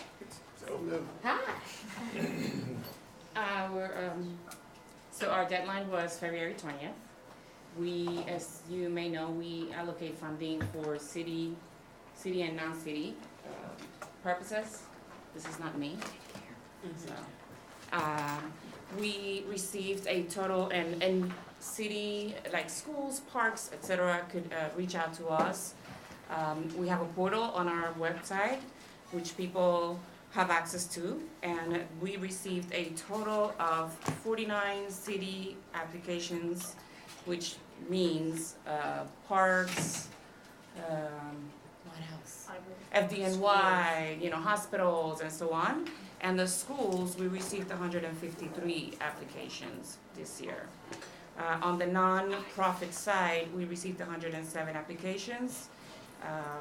A number of them are housing, 17 of them, and then there's cultural and other purposes, like purchasing equipment, purchasing vehicles, and so on.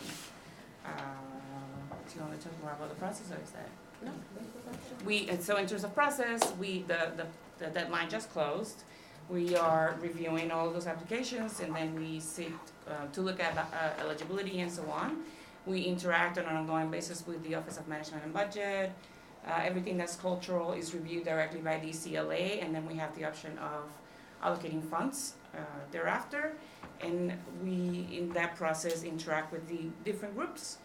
Specific to schools, we're going to be doing a lot of follow-up to understand the needs further in those schools.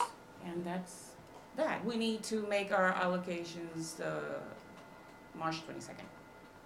So soon. Yes. Thank you, Vanessa. Just as a reminder also, our office has been working along with the Public Advocate's Office on charter revision. And this is something that I think our office will be really doing a very big push on, to sort of revamp and standardize parts of the charter, and to work with the Public Advocate's Office about how we can make the charter more effective. No, you're. Okay. And then just finally, we're having our Black History Month event. on Monday, the 26th. I know that we've already filled up, as a lot of our events already do, but we welcome people to come. We will be honoring 8 activists. And, you know, sort of, I think all of us have been very heartened to see these young people in Florida. And again, just in the spirit of activism, we wanted to just honor 8 Black activists here in New York City, and particularly folks that have been doing work in Manhattan. So we're really happy about this. It's going to be at the Apollo, at the soundstage up on the top floor of the Apollo. We'll have food, we'll have music, and it will be a fabulous time. So we invite folks to come out for that on Monday evening at 6 p.m.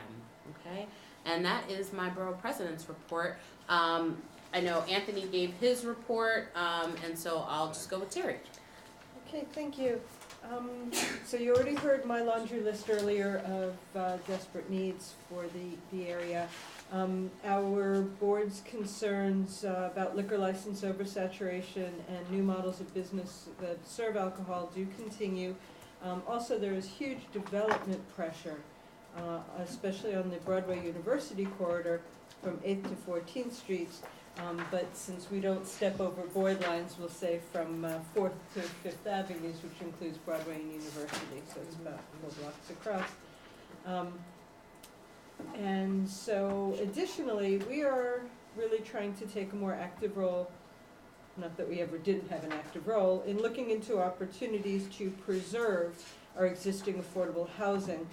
We've got a very large project, 420 units, that is coming out of affordability, and we're trying to preserve what can happen there, even though coming out of affordability is as of right.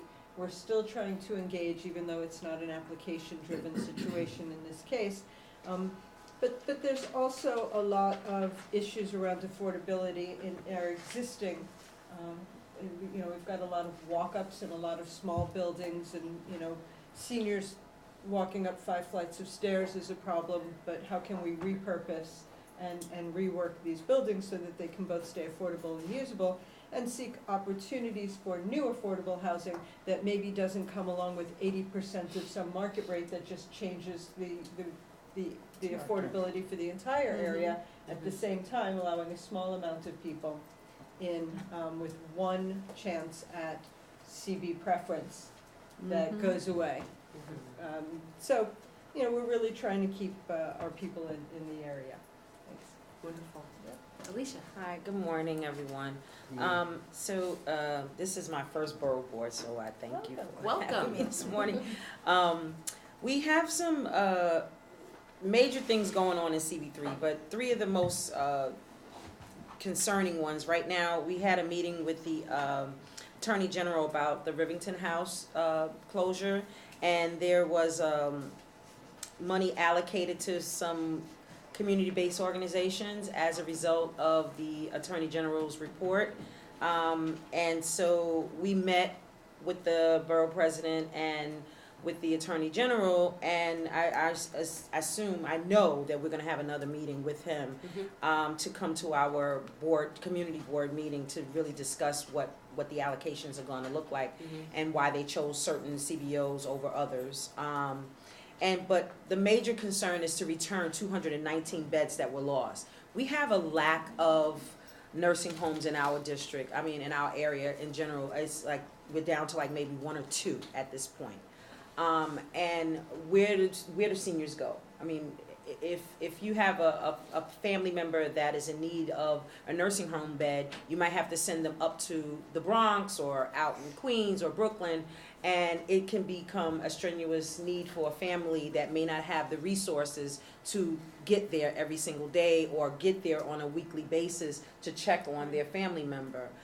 So we're looking for alternatives to that with the new senior housings that are being built, that there may be some type of shared resources to maybe put in 2 floors of some type of assistance, some type of assistance where they would share the resources in like 2 floors in the development.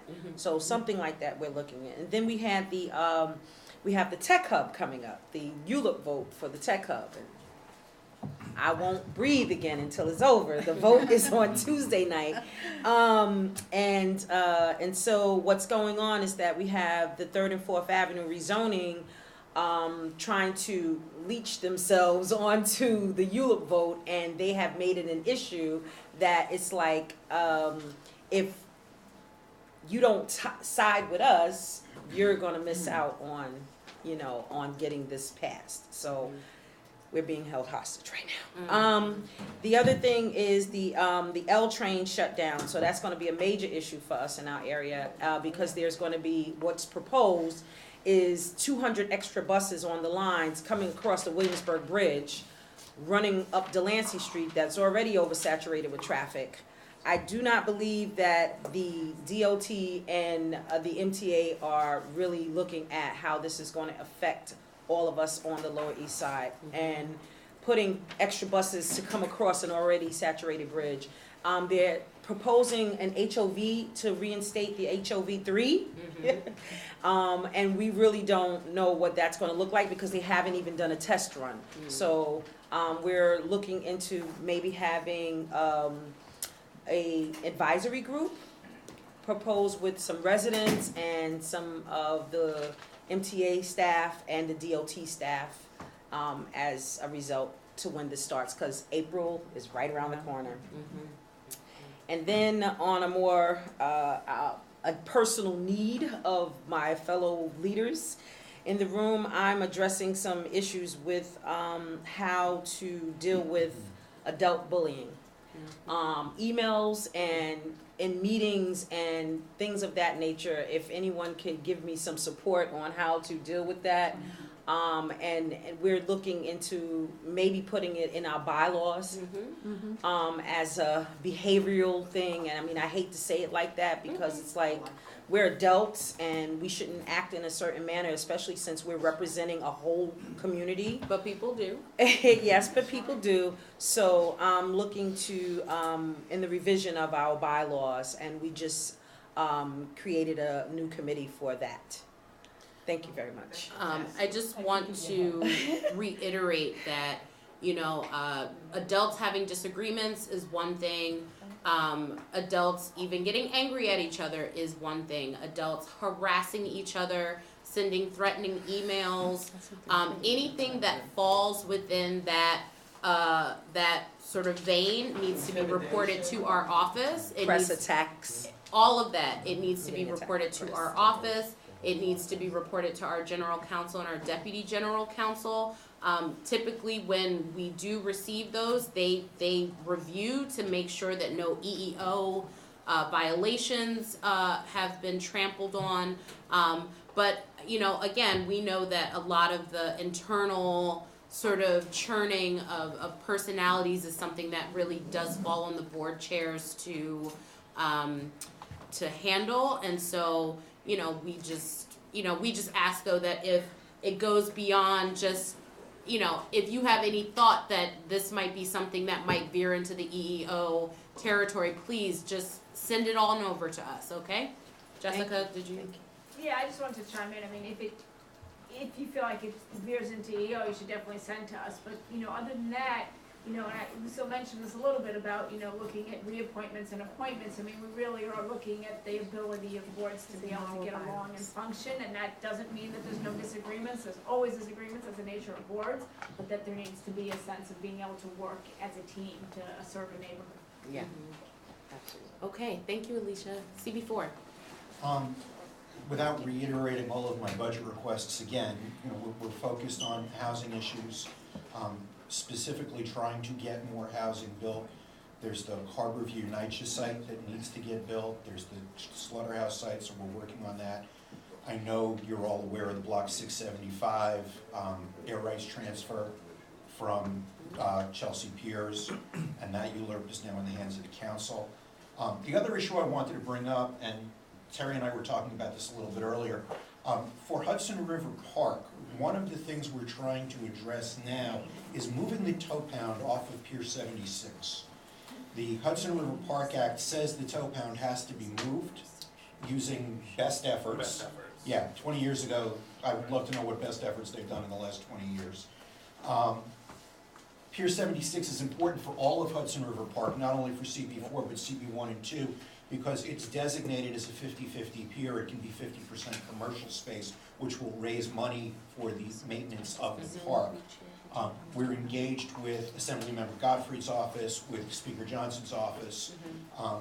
Any help we can get from the Borough President's office to lean on the NYPD to do something that they were supposed to be working on 20 years ago would be really helpful.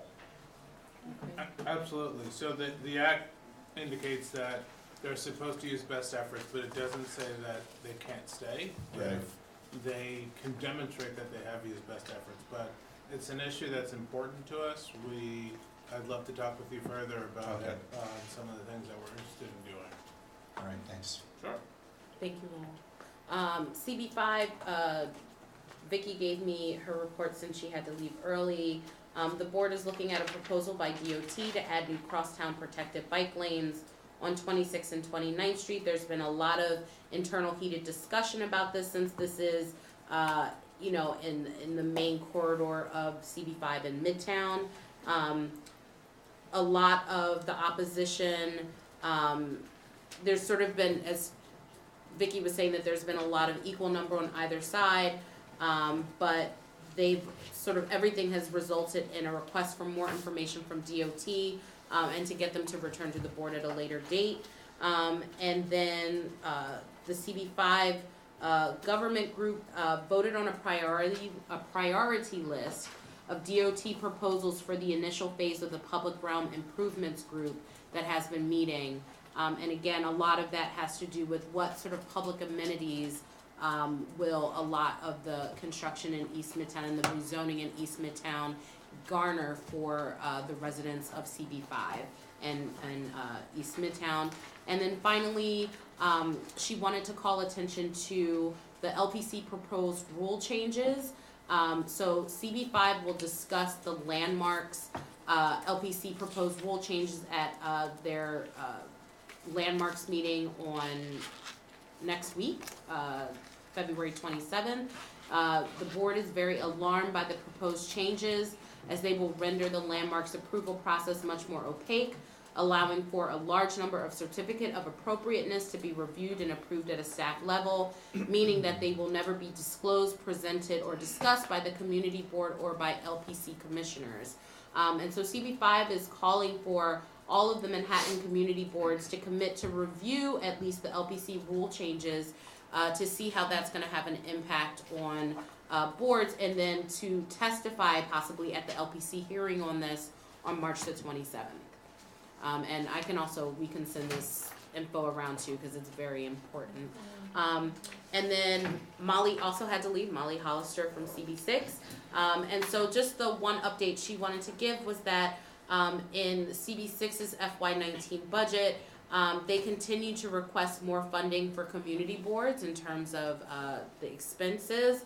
And then also asking for more money for the need for larger meeting spaces, including the office space, making office space suitable for public meetings. CB6 has been working very diligently to get themselves into a new office space, but this is, the part of asking City Council for more money from the boards is something that I think consistently we've seen community boards asking for. So we hope that included in your budget ask that there's also a request for more funding, because you all need it, because you're doing the work. So that's CB6's report. Roberta? CB7 is also very concerned with the LPC rule changes. It's a very long document, and so we have about 4 people who are not technically challenged to read it and make comments, but the little bit I read was just absolutely appalling. Mm-hmm. We had a meeting last night about super talls. We're very concerned with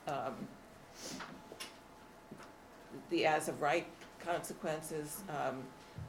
We've been looking to other organizations and other groups. We had George James, who's an expert on land use, specifically on the super talls. I know that Vicki's CB5 has been working on this for a very long time. Mm-hmm.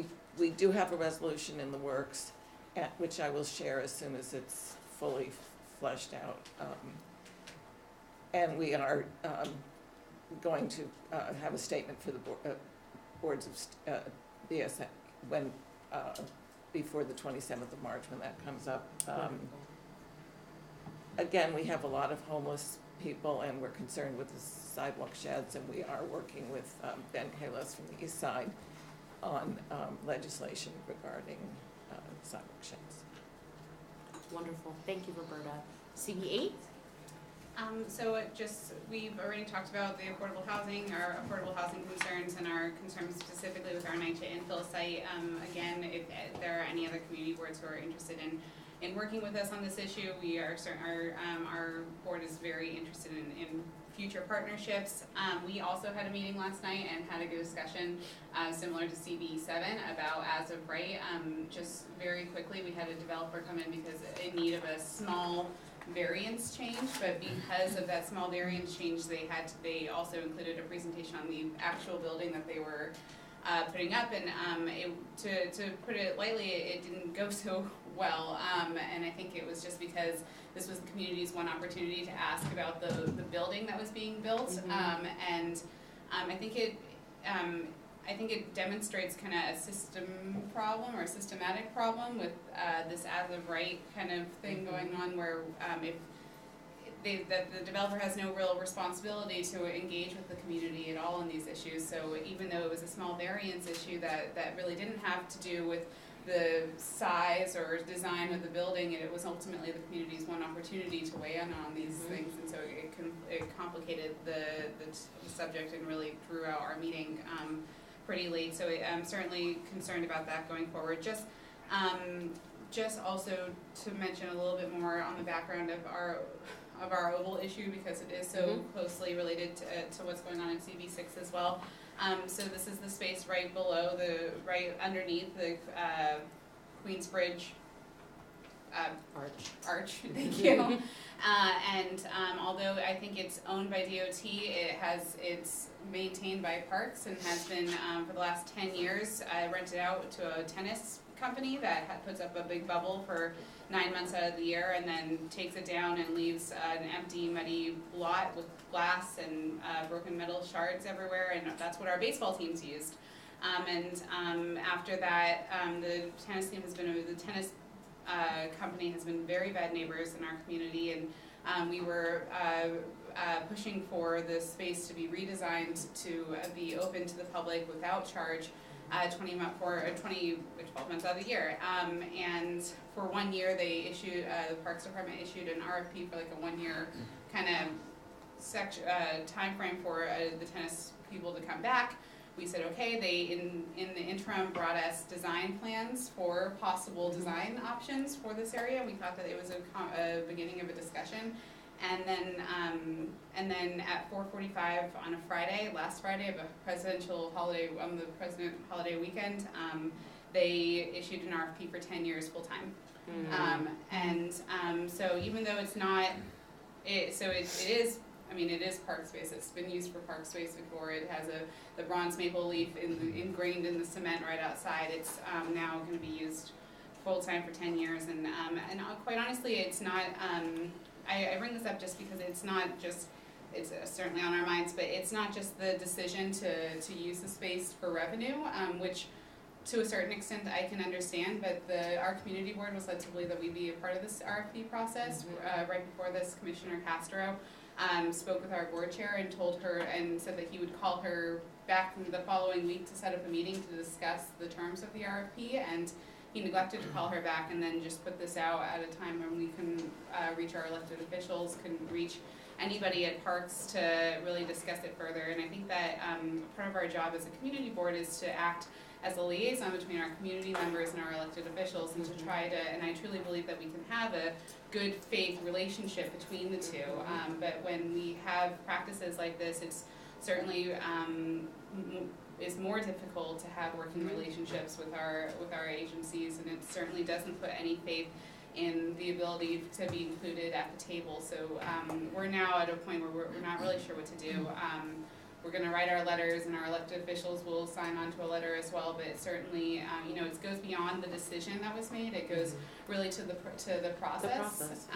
So there are some, just big concerns there about the way that either this administration or this department, depending on how you look at it, are operating and how they respect the role of the community boards. Thank you. CB9. Ken Miles standing in for Padmore John. So a couple of points. There's a consideration for passing a resolution that would speak to the maternal mortality bill, which Senator Alcantara is sponsoring to address infant mortality disparities in New York. So we're going to look to have a roundtable with the senator to see and get more information on that. The Jewish Theological Seminary has reached out to CB9 regarding some of the proposed construction, and specifically we're looking to work with Strive around ensuring job placement and job opportunities for the construction that's continuing to take place in West Harlem. We've received support from Columbia. Students from their public health initiative are looking at how they might be able to help support kind of community input efforts around bigger mass incarceration conversation and looking at the health implications. Tonight, big night, we hope to finally vote on our proposed bylaw adjustments that's been ongoing. So we actually carved out a dedicated time tonight because tacking it onto the general board meetings was just leaving us literally there till like 10:30. And then also there's an acknowledgement of Black History Month and recognizing African American heroes and sheroes, particularly those that lived in CB9, from Malcolm X to Red Fox to James Baldwin, and so wanting to recognize kind of their contributions during this month. And last night we had a public hearing on the release of the preliminary budget responses, so we should have feedback on that as well. And I just wanted to add something from what I've heard. It strikes me that, you know, one of the things that we've seen on 125th Street, in part through the Business Improvement District, has been like the big belly trash cans, and now that gives us a language around data points, around trash pickups and trash collections, which then helps to inform a larger community conversation about like what that looks like. And maybe because I'm just reading the book Moneyball now, but it strikes me as like having more data points allows for us to have a more substantive conversation about where the gaps are and how to address those and prioritize those. And also, I do want to add, in addition to the homeless conversation, the rising homelessness, and in addition to the need for buildings, we've actually had meetings with folks that study homelessness as it relates to child and youth populations, and so I don't want it to be missed that there's a growing student homelessness epidemic as well, needing to be addressed.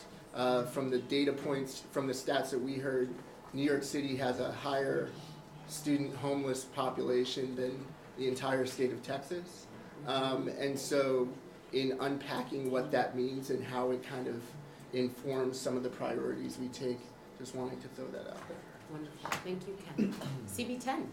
Good morning, I'm John Lynch, First Vice Chair, CB10, dear First Cicely Harris, who is representing the board at Congressperson Espaillat's Black History Month event this morning. So, the past month we had a couple of successful events. We had our faith-based real estate development forum, which was greatly attended, and there's a lot of good discussion, and there'll be a lot of follow-up that we're going to have on that issue. We also had another event for our senior task force, which again has been met with great enthusiasm in our neighborhood. Coming up, we have Department of Transportation has proposed a Harlem bike network, which would be a coordinated system of bike lanes and the like. And they've been speaking with us, and we've been speaking to the community, and there was a sense that from the community that there hadn't been enough outreach by DOT, so we've asked them, and they've agreed to have a forum on Monday, a Harlem Bike Network forum this Monday, open to the public, obviously, which will address all the issues and concerns regarding interconnected bike lanes, city bikes, and things of that nature. As we all know, it's usually almost a 50-50 argument on bike lanes whenever these things come up, so people have very strong views on it. We are partnering with CCRB, the Civilian Community Review Board. That's the agency that oversees police complaints, and they are coming up to Harlem, and they're gonna have one of their events that we're gonna co-sponsor to address specific concerns in Upper Manhattan regarding police conduct and the remedies for civilians. So we're looking forward to that. We have, I think it's our 3rd or 4th annual Let the Youth Speak seminar, which one of our board members, Washington, came up with a couple of years ago, and it's been great. We bring together a lot of the youth in our district, and we try to, as the name suggests, let them speak. We do have politicians who come and speak too, and they're welcome, but we try to let the youth have their moment to address things like, gun violence, how to get involved in political activism and community work, things of that nature, how to get involved in your community board. And of course, we are looking forward to the borough president's to having a new youth member named to our board. We had a great one 2 years ago, and she left to go to Duke on a full scholarship, and we've been missing that ever since. And finally, to the point about bullying, we've had that issue as well. We have provisions in our bylaws. You can technically remove a member for, among other things, some kind of bad behavior at a board meeting. But of course, that's a long process with meetings and due process, and from what I'm told, no board ever really ends up voting to remove somebody because it's just not a nice thing. But the problem that we found, and we've also been working on our bylaws and trying to beef up our sort of code of conduct and community conduct, community board conduct meeting rules. But the issue we've come up against is that short of removing someone or waiting a year or two for them to come up for a renewal and suggest that they not be renewed, the chairs have very little power over what to do. We have a specific issue regarding whether we could suspend a member for some egregious behavior. Spoke to the borough president, we were told that we can't do that. So if you have a rule, act this way, don't do this, don't do that. But if it happens, you may find that there's really nothing that you can do about it, which struck us as being amazing that the chair wouldn't have some inherent power to deal with issues like that. Anyway, that's it for CB10. That's enough. Yeah. CB11. Well, CB11. Okay, so I have my notes here, sorry. Okay. Well, I'm just gonna give you background on these 2 pages. I was here last week for this meeting that never happened, and I had prepared it because I couldn't stay. So now I get to read most of it, but I'm gonna do bullet points, okay? So we continue to look inward and outward for improvement in our processes, right? So we are concentrating on engaging with the community. We're gonna start meeting at different locations so that the community could get to know us. Part of that was updating our website. We have now added a message from the chair. So I've done a welcome message there. We have added bios for all members. Well, not all members have given us bios, but we've already started. So if you go onto our website, www.cb11m.org, you will see the message from the chair. You will see a page on bios where you can actually click on the member's name. A small drop-down will come out with information. We are also adding board staff bios as well, so that the community knows who's actually sitting down and deciding things in committee, discussing committee. I am looking at the fact that I think on every board you have members who are really those busy bees who want to be on 4 and 5 and 6 committees, and they're your great workers, and then you have others that are not so engaged. So what I'm doing as part of this process is I'm actually looking and seeing the breakdown as how many committees one person has, because my intent is to pare down committees to at least just 2. The reason I say that is because a lot of people overcommit and the work is not done as appropriately as it should. We are also looking at our external boards where we had a commitment to place people, which hadn't been done or had been done very minimally. And so one thing that I'm exploring and I will be discussing with the Manhattan Borough President is whether our bylaws say you have to be on 2 committees.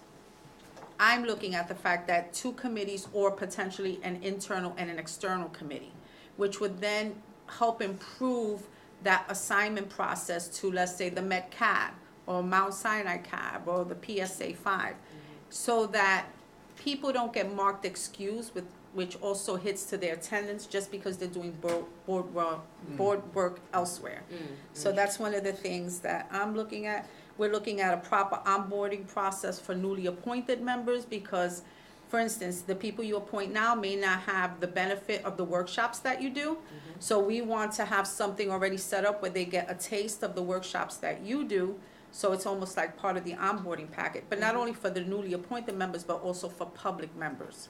And so we're asking for anyone who hasn't been appointed officially, who doesn't get appointed officially. I'm glad you're sharing that list because maybe we can then reach out to them to be a public member if they're not assigned somewhere else. We took, in our attempt to clarify the conflicts of interest policy, our secretary, who's very proactive, Alex Cohen, he created a form, which I have here and I can leave it for you, regarding the conflicts of interest policy, and then an acknowledgement statement so that you can sign off that you actually received it. When I unveiled it at full board, there was a little pushback because they thought that it would take place of your training, which one has nothing to do with the other because we're not privy to the, unless you tell us who's attended, we don't know. So that's a request that I'm gonna ask of you, if you can update CB11 on all its members and all the trainings they've done, because I wanna know what they've actually done. We have we've had about 10 public member applications. I've accepted one and I'm reviewing others, but I'm pleased to report that I pushed them to apply for full membership for consideration and they all applied. So that's good. Because we do hard work, I'm trying to summarize this as quickly as I can. Because we do a lot of hard work, we're looking at our processes to try to be off as much as possible July and August. We find that in our neighborhood, everyone is comfortable with the process of waiting for things for the last minute, so then they give us something in June, and then we're obligated to come into July and vote. Or things are done purposefully, like ULIPs come up and stuff like that. But wherever possible, we're looking to minimize that, so we're trying to be proactive in reaching out to agencies to have them apply early. We went to the Metropolitan Hospital Legislative Breakfast. We're still part of the East Harlem Neighborhood Plan. We are waiting to do the first meeting of the Sanitation Task Force, the depot on 126th Street. We had last night our scoping session at Thomas Jefferson Park for the capital project that's coming in. Bioswales was suggested, green infrastructure. Also on our website, I forgot to tell you, it's now translatable through Google Translate in all languages. We are looking at updating our 197A, so we're going to revisit that and see where we can update that. I was very fortunate to be invited to the LGBT Teen Forum that was held at the Museum of City of New York this past Monday. I will tell you they were a fabulous group of young people. One is actually applying to CB3, Jajay Daniels, and so he was great. I was invited to have a meeting with a neighborhood agency that is concerned, it was a block association that's concerned over the oversaturation of drug treatment programs in our area. And so I spoke to him, and that's where the 197A is coming from, the review, to see what has been listed, to then fully inform our statement of district needs for the coming year, and to look at the possibility of exploring, which had been discussed many times in the past, something on paper, a suggested resolution or a moratorium. Last but not least, I still have a lot, but I'm not doing that. The J. Marion Sims statue is scheduled to be removed. Yep. It's going to be removed. It's not scheduled yet, but I'll update to you when that happens. Thank you, Nilsa. You're welcome. Okay, Sean. Good morning, all. Good morning. So my presentation will be highly inadequate based on Nilsa's presentation. I'm going to hold up this agenda as if it's my notes. So we have three so I'm going to go with the most time-consuming. It's a short presentation, but really time-consuming. It's our inward rezoning. So we're going through that. Tonight's our public hearing, and you know, I mean, I can totally stop at that point because it's a lot. I think it's a very interesting process. It's sort of like our chance to achieve everything in our statement of district needs. It's sort of like the kitchen sink. We don't hold back on anything. Tonight's the public hearing, but one of the strategies that we've had at the board was to sort of hold committee meetings as if they were public hearings at town halls and give all sorts of opportunities for folks to testify. We've had competing interests and competing positions give presentations, and there's been great feedback from the community. Tonight's our public hearing. Tomorrow, our committee resolution will come out in March 7th, and then we'll vote at the end of March with our official position. There's a rally at City Hall today. There's a proposal to close one of the schools within the George Washington High School campus. There's a rally, the board passed a resolution opposing that position. I believe the Borough President's office is also supportive of the position to oppose the closing. It's at 2 o'clock at City Hall. And the issue of so being the last presentation is always, I think, good. You just get to hear what else is going on borough-wide. And aside from the really hyper-local issues, they're all issues throughout the county. So I've asked before, and I'll ask again, probably at every meeting, whenever there are these forums, please invite CB12. I mean, we can make it relatable, even if it's something that is just in your neighborhood. And I find that when there's a collective action, there's more of a response to it versus, well, that's your neighborhood issue. It could be something that, it could be all of our issues. Like there was a NYCHA forum between CB 7 and 9 recently, and I think that's something that we all could have put together. So please include us. And the issue of board member conduct has come up with us a lot. We've done sort of a code of conduct. I think we operate under this illusion of power, like you have to comply or else. The problem becomes when that person pushes the or else, right? Or else what? Luckily, knock on wood, we haven't had it at CB12 yet. But I think we need to figure out what that or else is, or else it erodes our power, and sort of like how do we control an orderly meeting? So I presented recently at a forum discussing community involvement. So I decided to go on Wikipedia and try to figure out, I know what community boards are, but what are people looking up when they're looking at community boards? And the Wikipedia page said community boards are forums of complaints. Right? People come and complain, and then the members are complaining. So if that's what the perception is, people sort of like go in there expecting this sort of like hostile environment, and we've sort of like kept it under wraps. But I can see that where sometimes we teeter at that point that what happens if it goes over. So maybe that's something for us to look into. And I'm sorry, can you just add on that, just the problem that we have, when the community sees board members mistreating one another and going at each other, it gives them license. And we have some people in the public who are ready to go, ready to attack. And when they see the board members disrespecting one another, it gives them license to jump in. And then they also don't respect what we're doing. They don't respect our process. And sometimes why should they? Because they see silliness going on back and forth. So it's well, we had one meeting where everybody was from the audience. 2 people were being totally disruptive and wouldn't shut up. And I just got up and said if they weren't going to quiet down, the meeting was finished. And so the 2 of them finally quiet. I mean, it was 2 people being totally disruptive. Right. I think this is an issue that comes up. It's sort of like an issue that comes up every month when we have these meetings. So certainly, any tips or strategies, and I'm happy to share them offline with anyone what's worked for us. And if you could share it also, it would be great. With that, thank you. Just a suggestion, Shaw said you would be willing to share it offline.